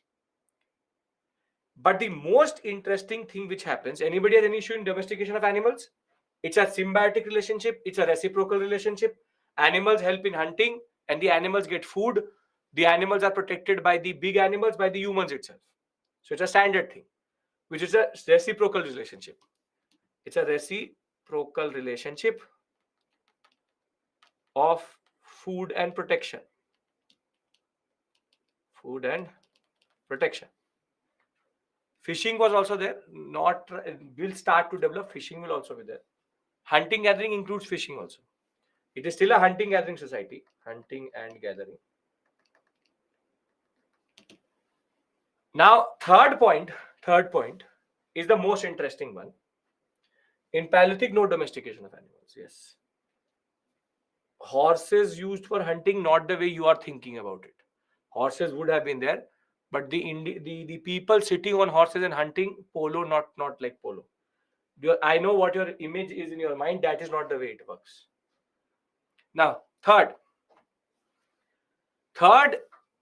is the most interesting thing, which is that we, for the first time, start to find burials and rituals.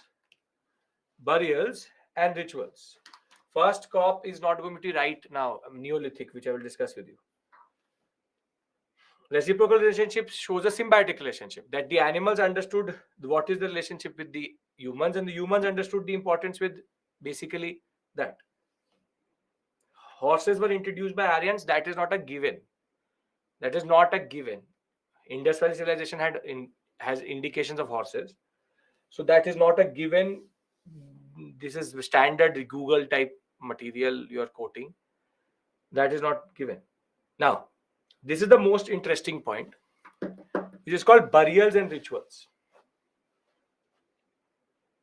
Yeah, no, Kunal, that is not true. Wolves were used for hunting, but dogs are a different species of wolves. So domestication of dogs is a separate issue altogether. Now, burials and rituals are important because, see, burials are a necessity. Are a necessity because of hygiene. So again, trial and error for centuries. Maybe these humans used to leave the dead bodies on wherever the dead body was. But if you leave the dead body in the open, what happens to it? Very good, Abhishek. Previously, Pleistocene was very cold. So the bodies did not used to decompose very quickly. Here, the bodies will start to disintegrate and decompose because it's warmer temperature. And if it is warmer temperature, it will firstly attract animals, but more than that, it will basically lead to spreading of diseases. Diseases will start to spread. So the easiest thing which they found was dig a hole and put that person in that hole, burial. However, that burial aspect till that point was okay.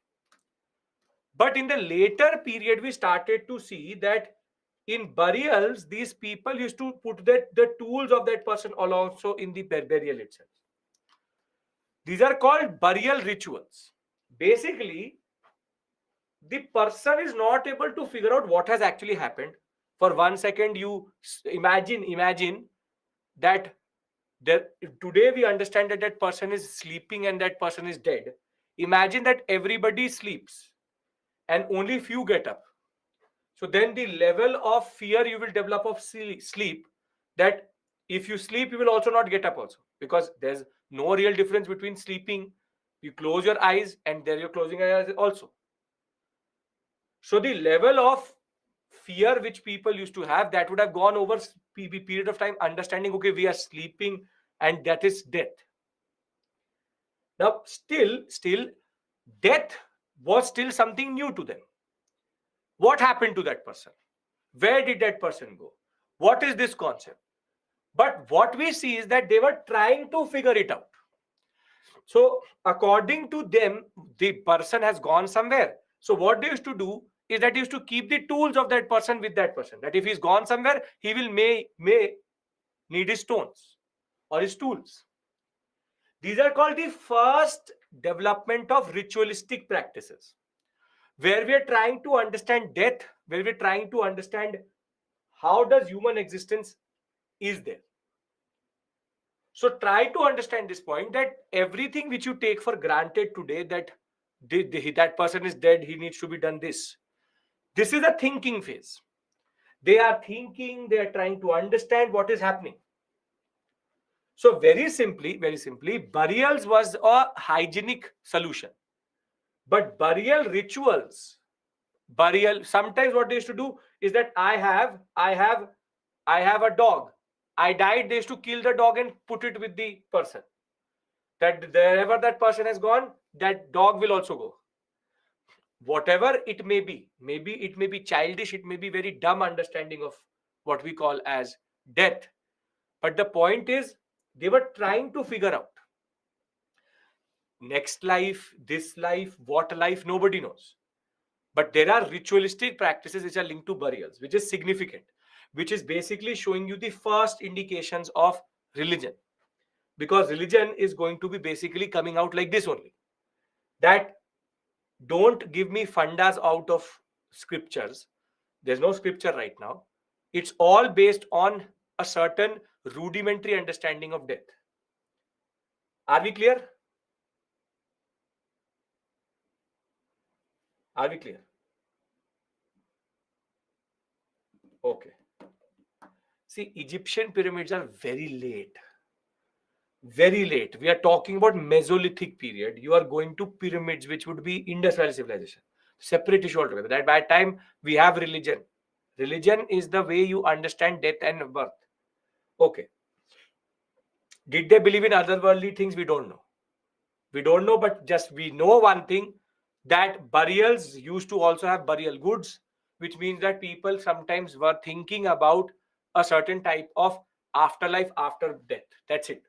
There's nothing more, there's nothing less. It's not complicated. There's no janam, there is no yug, there's nothing. It's a very straightforward concept. Burials were a need of the hour, but burial rituals developed because it may be a certain type of understanding which they were developing about afterlife. Now, the most important sites, again, Bhimbetka remains important. One. Then you have to remember Bagor. Why am I telling you to remember Bagor? Because Baghor is a site in MP. So UPSC plays with the words quite a lot. Where have we found Mesolithic sites in India? Thereafter, Chopani Mandu, and Langanaj are the 4 names which I want you to remember, along with Bagor and Baghor. Their location is immaterial to you, but these sites are now being sprinkled around in the examination. So a site can start as a Paleolithic site and can go up till Neolithic. A site can also show evolution. So Bhimbetka is a site which started as a Paleolithic site, then later became a Mesolithic site, and also will show certain Neolithic characteristics. So you don't have to remember what has been found, but you have to remember what are the sites. I'll tell you what to remember, I'll mark it. But basic sites need to be there. Baghor and Baghor both are Mesolithic. So very simply, that is not possible, Sushmit. The base, very simply, what is important to you is not even this, is characteristics. Can I now consolidate Mesolithic if we understand each and every point? Yes, see, everything is written on the PPT also. Holocene, age of microlith, domestic population, growth of population, semi-huts, burial rituals, written. But I'll write it down with you so that you can understand it better. What are we found at particular sites? That is of no purpose to you. That is an optional level question. What is found where is of no purpose to you. For a GS level candidate, just knowing the site is enough, and I'm not going to give you unnecessary information. Characteristics.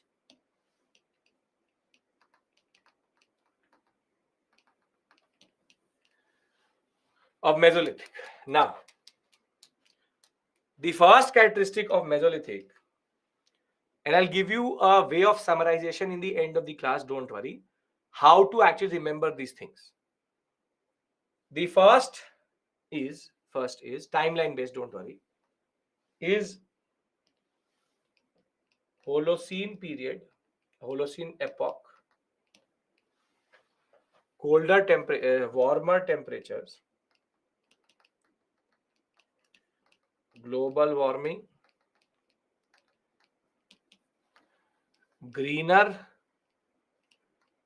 and more warm earth.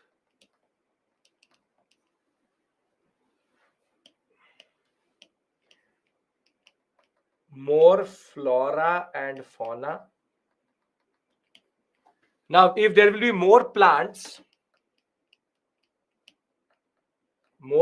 means more food resources, means bigger populations.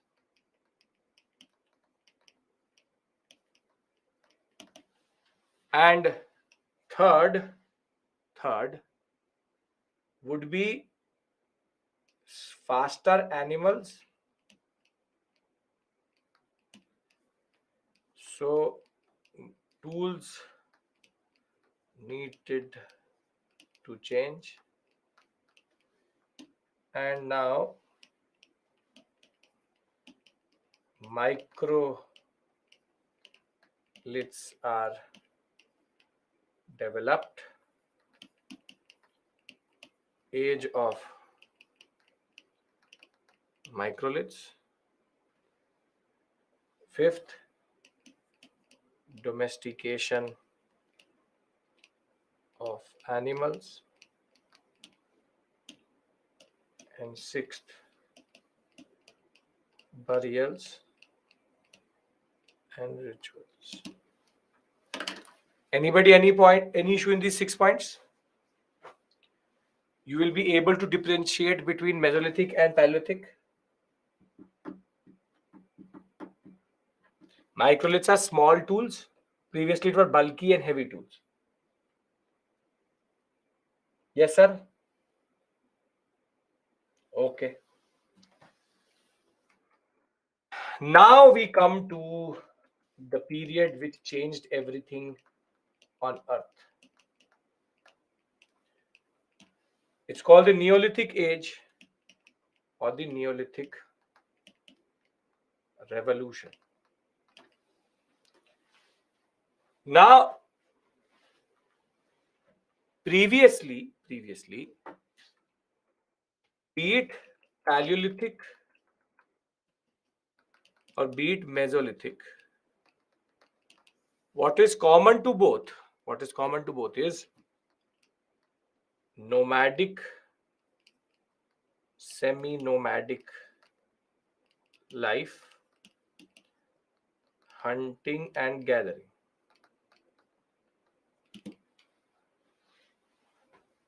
Tools need to change, yes, less. If tools are small, how they hunt for far animals who are faster? Because the tools are faster. You can throw a projectile at a very high speed, which can kill an animal which is running. Okay. Now, Neolithic period is a revolution because of one major change, which is called domestication of plants, which you called agriculture. Now, please understand this point that domestication of plants is not a joke. It's a very, very, very difficult trial and error process through which you can come to domestication of plants, because you need to know the seeds, how much time does the seed actually take to germinate, then when can you harvest, what to do with it. Domestication of plants is a very difficult task, and that is why it took us from Paleolithic to Mesolithic to figure it out, and it took multiple years and generations of humans to develop the seeds and develop the technology to understand how you can actually domesticate plants. So very simply, domestication of plant is out of the context of being a very simple, straightforward technology. It is a difficult technology. But understand this point very clearly, that domestication of plants and agriculture is a tipping point. In physics, you would have done something called the left hand thumb rule and right hand thumb rule, right? Related to magnetism and all. You've done it? Left hand rule, Fleming's law, this and that. Okay. Now this is basically the left hand thumb rule of history. It's a left hand thumb rule of history, or it's a formula which will always be there and which will always lead to the same thing which you see here. Meaning that if agriculture will be there, there will be something more, and that triggers a certain chain reaction. And that chain reaction is domestication of plants. Can you plant a crop and then go away for 2 months and come back and harvest it? No, you have to be at the same place. So domestication of plants makes you sedentary. Sedentary means settled down. Settled agriculture and cultures. Now, sedentary life now means that, for example, this is the area. This is the area. And you have A, B, C, and D. 4 farmers. These are 4 early farmers. Now, what they do is that they produce. So initially what they will produce is called subsistence agriculture. 10 kgs, 10 kgs, 10 kgs, 10 kgs. Total population is 40 kgs. So one person eats 1 kg. So exactly what they need, subsistence agriculture.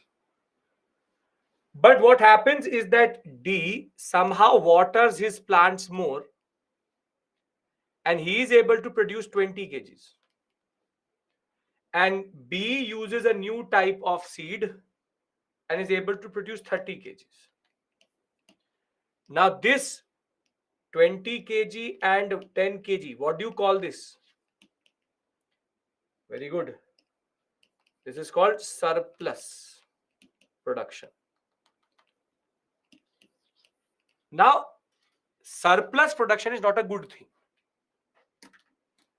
See, I'll give you a very simple example. There are 5 friends who live together. 5 friends who live together. Everyone's income is 1,000 rupees. And when it comes to food, when they are ordering off Zomato, everybody contributes 50 rupees. So can anybody dominate in the order that I will have pizza today, everybody should have pizza? No, because contribution is equal, so power is equal. So there's no complexity at this point of time. There's no complexity. There's nobody who has more or less. But surplus production now gives A and D or B and D more than what is needed. And when you have more than what is needed, it creates a society of haves and have-nots. A person who has more, a person who has less. And in the same 5 friends, if one contributes more, maybe 3 times more, will he have more say in what the food order is going to be? Yes. Now, basically, surplus production produces complex societies in which there is social differentiation based on economic indicators. But the most important point is surplus production is the genesis of early political systems. Why? Because when you have too much surplus, for example, 100 kgs, power will start to get concentrated in certain areas, but then you need to redistribute this surplus, or you need to store this surplus. You need to take decision on this surplus. And therefore, there's a need for a decision-making body, and that is the genesis of early political systems. I am telling you the genesis of political science, which is that polity develops when there is surplus and there's need for redistribution of surplus. When you need a centralized authority which can take this surplus away from the people and redistribute it back, it creates a need for political power or need for political institutions. So the thumb rule is domestication of plants will lead to sedentary life. Sedentary life will lead to surplus production. Surplus production will always lead to complex society. Complex society can lead to what we call as need to reduce conflict and redistribute the surplus. And surplus redistribution will be the genesis of early political formation or rudimentary political systems. Complex society means socially differentiation. Social differentiation. So if you look at it, agriculture is a poison. Agriculture is a very slow poison. I will show it to you in Indian society or Indian context. Agriculture was a single-handed and is still the single-handed reason for all forms of social inequality in India. So very simply, the Neolithic age is the age of domestication of plants, and that is also the age of early political formations. Stratified society means people who have more, people who have less. Amongst the friends who have more income, more contribution, and the people who don't have more and less. So agriculture is a technology which changes everything forever. Domestication, surplus sedentary life, need for controlling and redistribution, rise of complex society institutions, early state formation.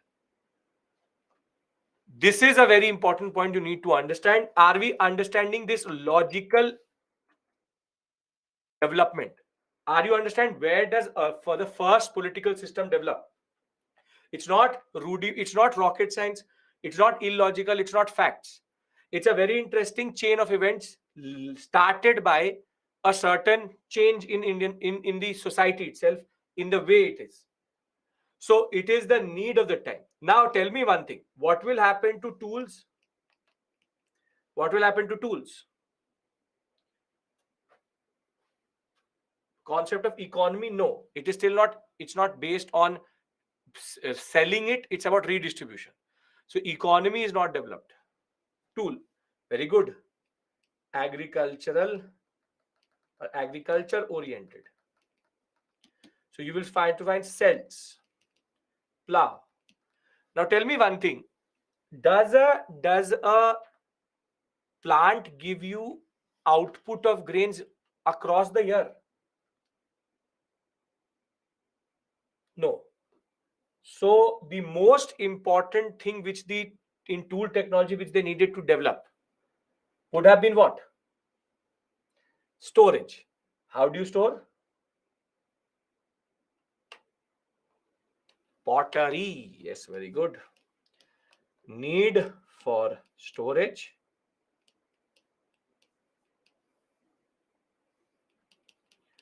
Pottery develops.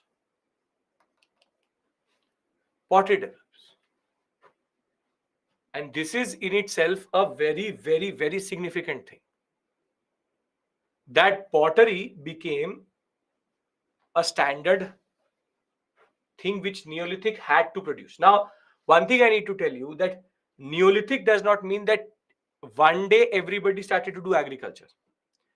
Neolithic means that hunting gathering is persisting, but people have now also started to do agriculture. It's not that one fine day now I have agriculture, we all stop doing hunting gathering.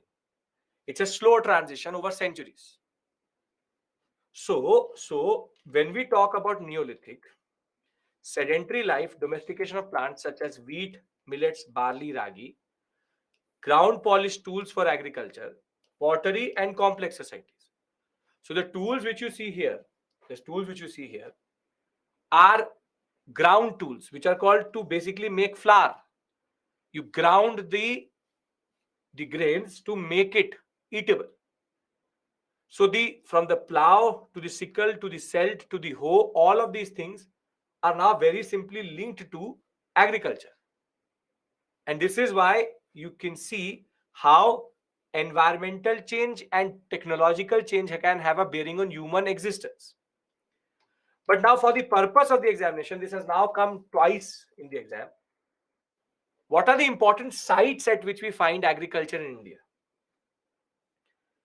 The oldest site in the Indian subcontinent, and I'm telling you one thing very clearly, when I say India and Indian subcontinent, everything is stone. No metal has been used till this point. Whenever I say India and the Indian subcontinent, it includes Pakistan, it includes parts of Afghanistan, it includes Bhutan, Nepal, Bangladesh, everything. Because Pakistan does not exist before 1947. So when I say that Mehergarh is the oldest Neolithic site in India, it is the oldest Neolithic site in India. And it is in what is called Baluchistan sector of Pakistan. And this site till today is considered the oldest evidence of agriculture in the Indian subcontinent. We found wheat here.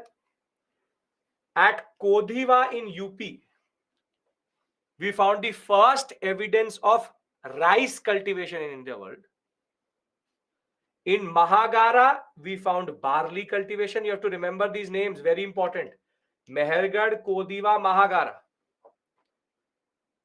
Then you have Chirand, in which we find both rice plus wheat. But the most celebrated site till today, which has asked at least 2 to 3 questions, if it has, even in history optional, it has come this time because it was in the news, is Burzahom. Burzahom is a site in Kashmir, and it is known for the concept of pit dwellings. Kashmir is cold or warm?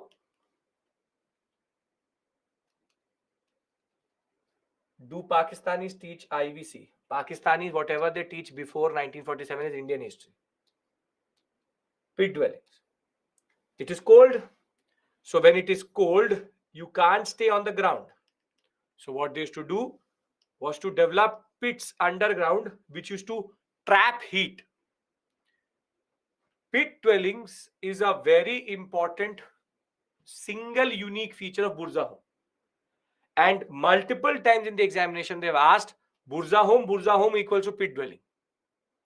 So at Burza home, we found the evidence of pit dwelling and also double burial, which is dog was buried with human. Pets have now been buried with humans. So Burza home, Kodiva, Mahagara, Chirand, and Mehergarh are very important 5 sites. Other than that, in South India, there's a very interesting thing. When we talk about South Indian sites, South Indian Neolithic sites, we find a very interesting feature which can be a very important tool of elimination for you. See, if I have a place for, if I have a society like this, and in this area I always burn fire. What is left when the fire is not there, when it is extinguished? Ash.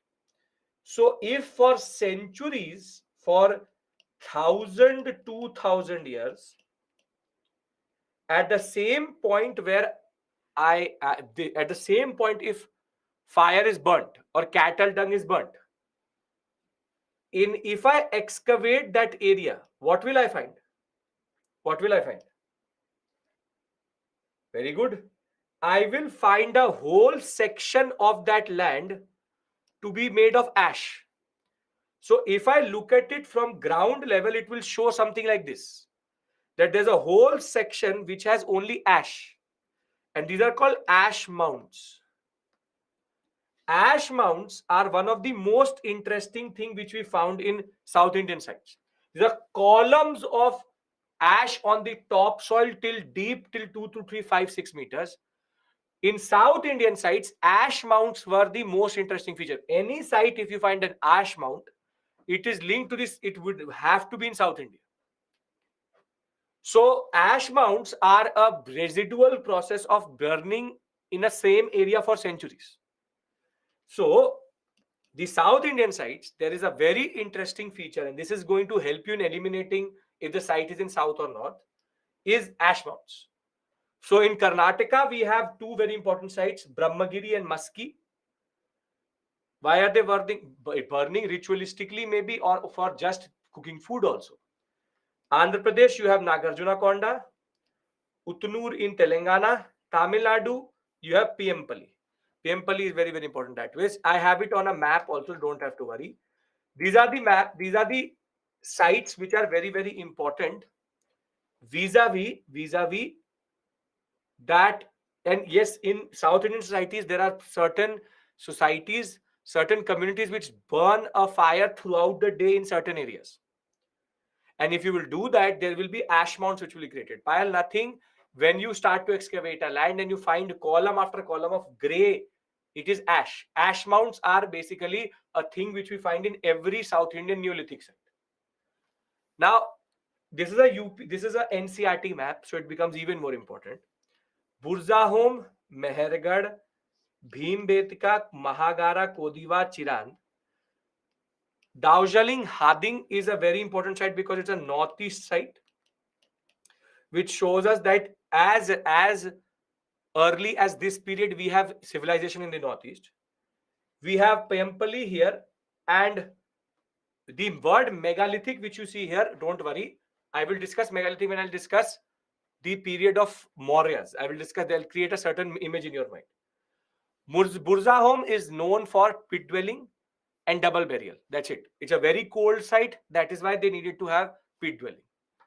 So when we talk about Neolithic, can I consolidate everything in one slide? And then we can talk about Chalcolithic, and then we can consolidate it to a master timeline and stop for today.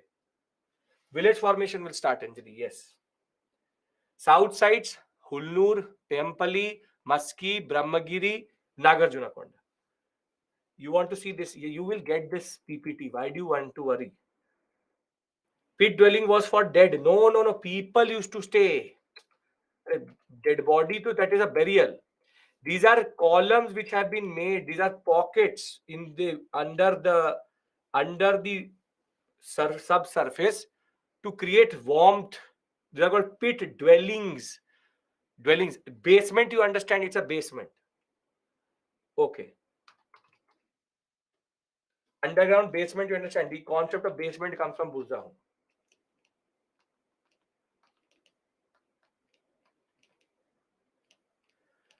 Okay. Neolithic characteristics. Neolithic characteristics is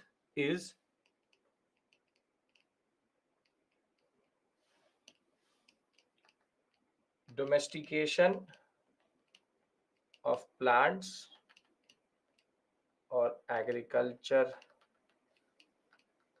develops complex sedentary society with surplus production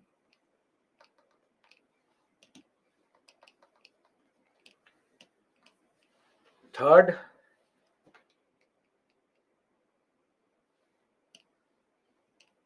need for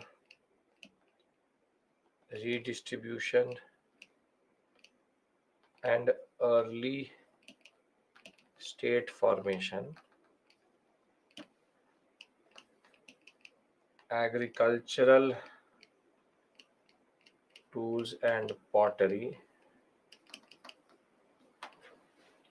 Fifth, village semi-permanent huts and permanent settlements. And last but not the least, hunting gathering along with agriculture. Right? Are we clear? The things I'm highlighting, Chinmay, has to be remembered. Okay. That is Satya in the upper Paleolithic period itself. Okay. Yes, sir. Okay. Perfect. Now, till this point, we've discussed Paleo, Meso, and Neolithic. They're all called Stone Age because the only raw material which they knew was stone. Yes, Chaitanya. Sites plus characteristics equals to done. Perfect. If you can remember these two things, everything is done. Yes, religious practices is there. I'll write it down. Ritualistic practices still there. Ritualistic practices, but no proper religion. They're still doing rituals, but nothing more. Early state formation means any form of state or polity in its early. One man controlling everything, 5 men controlling everything. Early state formation. So raw material stone. But now we transition into a period which is called Chalcolithic. Chalcolithic means chalco means copper. Lithic means stone. Rituals were there in the Mesolithic period, will persist in the Neolithic period also. Now, copper is introduced as the first metal ever used in the Indian subcontinent. But why copper? Why copper? Because copper smelts at a much lower temperature. Firstly, the area in which we are operating around now, which is northwestern sector, copper mines are more common. And more than that, even if they know iron is a very difficult metal to smelt. Khetri mines, yes. However, copper isn't. Copper smelts around 1500 degrees Celsius, while for iron you need 2500 degrees Celsius. So that is why it was easier to adopt copper. Chalcolithic, now understand this point, Chalcolithic period in the Indian subcontinent, which is close to 2600, 1700, and certain areas it will go up to 800 BCE also, which you see here. In certain areas it will go up till 700.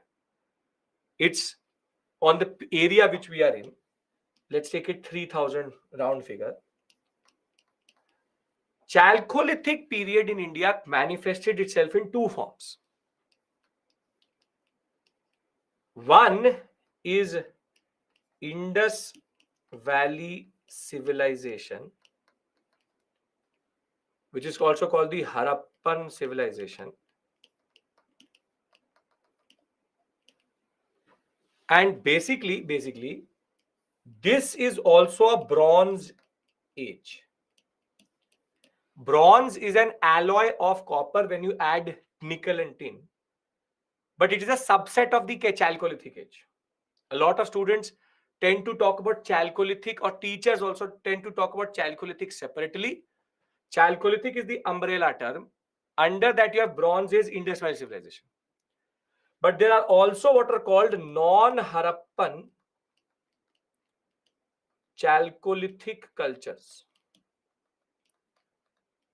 Basically, there's a whole set of sites which are found in this sector, which together exhibit urbanization, exhibit very, very, very similar culture.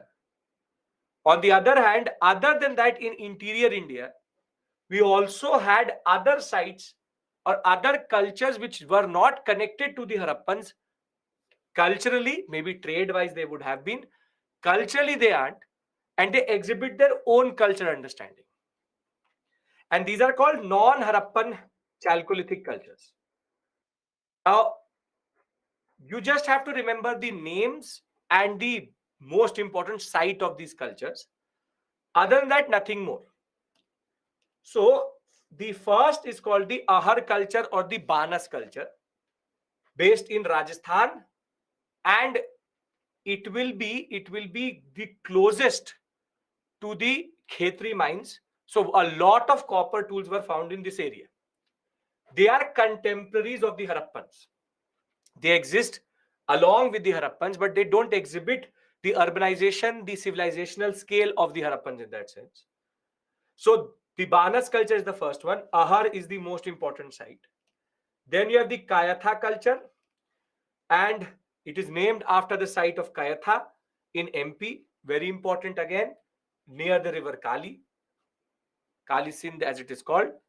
Then you have Malwa culture. This is one of the biggest in that sense. And in this you have 3 to 4 sites together. Navda Toli means the Toli of fishers. So Navda Toli is the most important site in this area. These boatmen used to use fishing quite a lot, and copper has been found from them. And the last is the Jware culture, in which you have Jware, Nevasa, Sonegaon, Inamgaon, and Chandoli. These 5 together exhibit the same type of culture, but not like the Harappans. And therefore, they are also non-Harappan Chalcolithic. Meaning, in these sites, we have found copper plus stone, and also new thing was bone. Bone is that you started to use bones also of animals as a form of tool making. So they all exhibit the same features: limited use of copper, implements limited urbanization. Bones, except for Ahar, very limited use of copper also, and rice and social stratification. So when it comes, these are parallel, yes, these are sites which parallelly exist to the Harappan civilization, which we discuss tomorrow. The Indus Valley civilization is the most important site for us. We have to discuss that tomorrow. But these are sites which existed parallelly. Think of it like how India exists and for example, Bhutan exists. So we have the Harappan civilization, and these are smaller civilizations which are there. Bones were used in the Mesolithic, but in this period, there's a ubiquitous increase in the bones itself. So there's a limited use of urbanization. See, the UPSC loves Indus Valley civilization because it is the grandest of civilizations which could be there. I'll tell you a difference between civilization and culture. Culture is like you all are my students. So you tend to develop a certain culture. That is because you are interacting with me. We have our own culture. But now, if we have one whole city exhibiting the same culture, it becomes a civilization. It's a scale thing, civilizational scale and cultural scale. So these are cultures, smaller area, but very homogeneous that way. Harappa is a civilization. Advanced cities connected with each other. Harappan civilization will exhibit trade. It will have internal, external trade. Both. It will be a large civilization. From the length and the breadth of empire, you will have standardization also, which we'll discuss tomorrow. But before I stop for today, I want to summarize what we've done. Is Chalcolithic clear? Chalcolithic, this I will discuss with you tomorrow. This I've discussed with you. This I will discuss with you tomorrow. But are we clear with regards to why is it called Chalcolithic and why are they called non-Harappan Chalcolithic? Because they are all Chalcolithic, but they don't exhibit any of the features of the Chalcolithic itself. Perfect. If that is the case, let me summarize everything and we then break for today. See, if you can remember this slide, then my task is done. Since the morning I discussed with you AD, BC, BCE, that is for theoretical knowledge. I've explained to human evolution, again, you theoretical knowledge. I've told you what is prehistory, that also theoretical knowledge. And then I've taught you Paleolithic, Mesolithic, and Neolithic. Chalcolithic Shiva can exist in certain parts till very late also. But it's most of the major sites were disintegrating after 1700. But they exist. Irrigation is also there. Irrigation, yes, is also there. With agriculture, irrigation will automatically come. Okay. Sir, as per schedule, there is an environment ecology class as will start in today's evening, but there is no class. I know that, Chituri, there's an issue. They have not scheduled the class. I've indicated it. By the evening, you will get the class. Don't worry. By the evening, it will start to show in modern India also. Okay. You don't have to remember evolution. Nobody's asking you Australopithecus and all. Nobody's asking you that. Okay.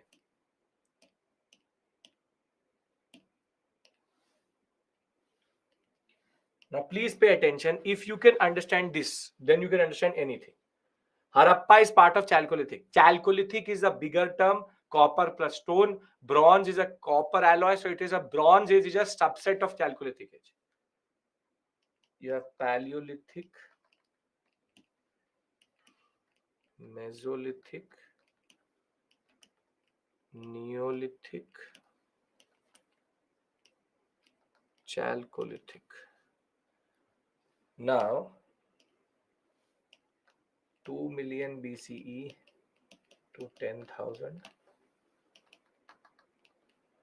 10,000 to 4,000, 4,000 to 2,600, 3,000. We'll take it as maximum 1,000 BCE.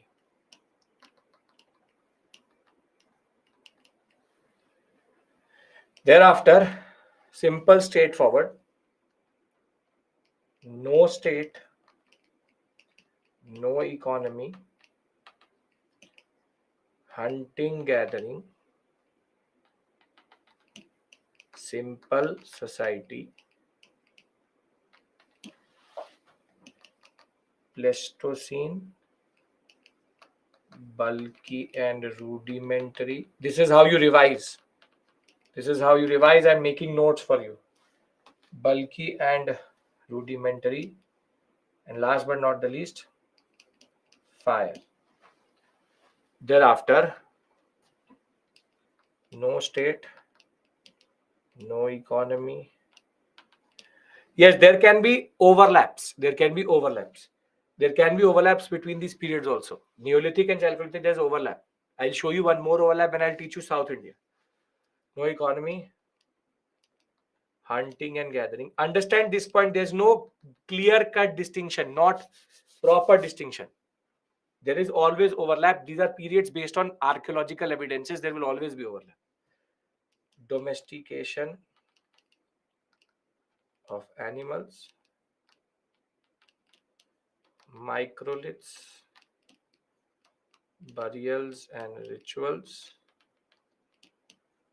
bigger population. Neolithic is, this is okay, Holocene, warmer temperature. Neolithic, agriculture, agriculture, surplus production, sedentary life, complex society, early state formation, pottery and agri tools. But important point, no trade. This is non-Harappan, Chalcolithic, agriculture plus hunting and gathering also. Agriculture plus hunting and gathering. And in areas near contemporary started around 10,000 because they started agriculture around the same time.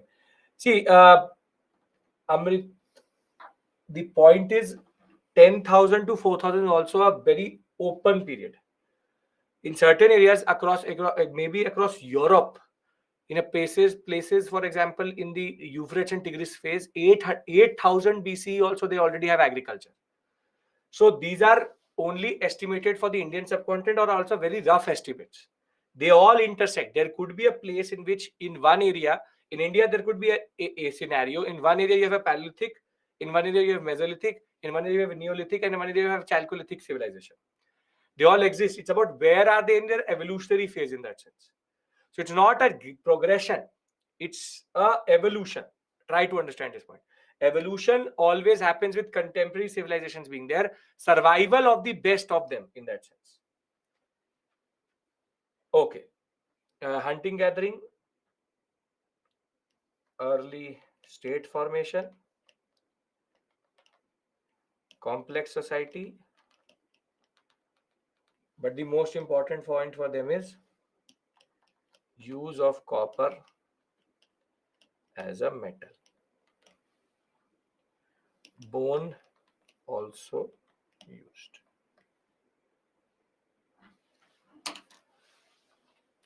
Yes, Middle East in Iran, Iraq sector it is 8,000 BC. But that is of no purpose to us. Now, everything which is written on this screen is clear to everyone. Bone is used rather than using wood, you use bone. That's it. Burin, use it as a bone. Done. So we stop here today. I hope that you now understand that history is not just all about sites is sites. Sites you keep separately, learn it separately. The simple point is history is not just about facts, it's a logical flow of things. Actually, you will understand. Everything is logically linked to each other. And this is your history. The more we will go forward, the better we will become in understanding. From this, we will move to Indus Valley civilization. Tomorrow, we will also discuss Vedic age. And by the time we come to Friday, today is Wednesday, Thursday, Friday, we will be nearing the rise of the first major power in India, which is Magad and Ajatashatru and Bindusara. So we'll discuss these things. So this is the history of how India became what it is. I hope that I'm teaching in the right pace and you are following what I'm trying to teach you. These are very complex things, and it's not that it is actually very easy. I'm trying to make it logical because then your fear of or your apprehensions about history will change. And history is more interesting than what you actually think. And the more you will get to know about it, the better you will understand. Mains question, Megha, why will I give you when there is no mains question which comes from ancient itself? So I'll give you a prelims question. We'll do previous year questions also. Don't worry. Just trust the process and you will realize that it will be a topic which will become rather your strong point than your weak point. Yes, Harappan, non-Harappan would be, all of them are Harappan civilizations, exhibit same culture, the others don't. So if you don't have a question, thank you so much. We start our journey. By the time we end this journey, you would have done Bharat Darshan, we would have gone through art and culture, we would have done a whole lot of things. And by December, we'll end this course, and every morning we'll meet like this, and we will discuss a certain aspect of our own civilization, which is the Indian civilization. So yes, in the evening, I should start Modern India. I will make sure that that class is also scheduled in your dashboard. Do meet me if you want to do Modern India in the evening. As always, 5 p.m. Thank you. Take care. Bye-bye. If you don't have a question, you can leave. If you do, I can still take questions. Chaitanya, I know that there was a server issue glitch yesterday. Because of that, recording is not there. That will come. That will come up. We are resolving that. Perfect. Is there any mains question from this topic? No. Ancient medieval, we will for all purposes take it as a prelims oriented topic. And when you understand this, art and culture will automatically become easy to understand. So these women are evolving in each part of the world. Yes, every world has its own ancient and evolutionary prehistory. Ilma, send me an email. I'll get you connected to the mentors. Mohendaro is, yes, Mohendaro, Harappa, all are these are Harappan civilization.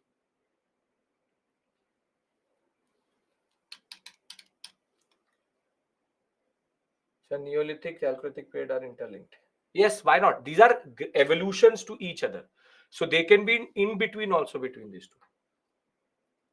Why there's no polity? Because for polity, agriculture and surplus is important. When there is a very small society, everybody is having what is they're doing. Surplus is the problem. Once surplus is there, then automatically you will get polity.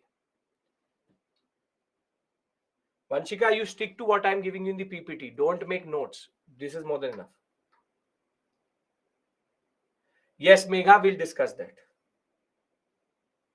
You have to discuss you have to learn the sites which have been marked in the class. Yes, in the phase by manner over a period of time. Familial Abhishek issue, a familiar concept is not clear till we don't get textual evidences. There would have been, but was it really the way families are? That is not clear. Okay. See you in the evening if you're starting Modern India. If not, tomorrow morning. Take care. Bye-bye. Hunting gathering, there cannot be ever surplus. They are already short of resources.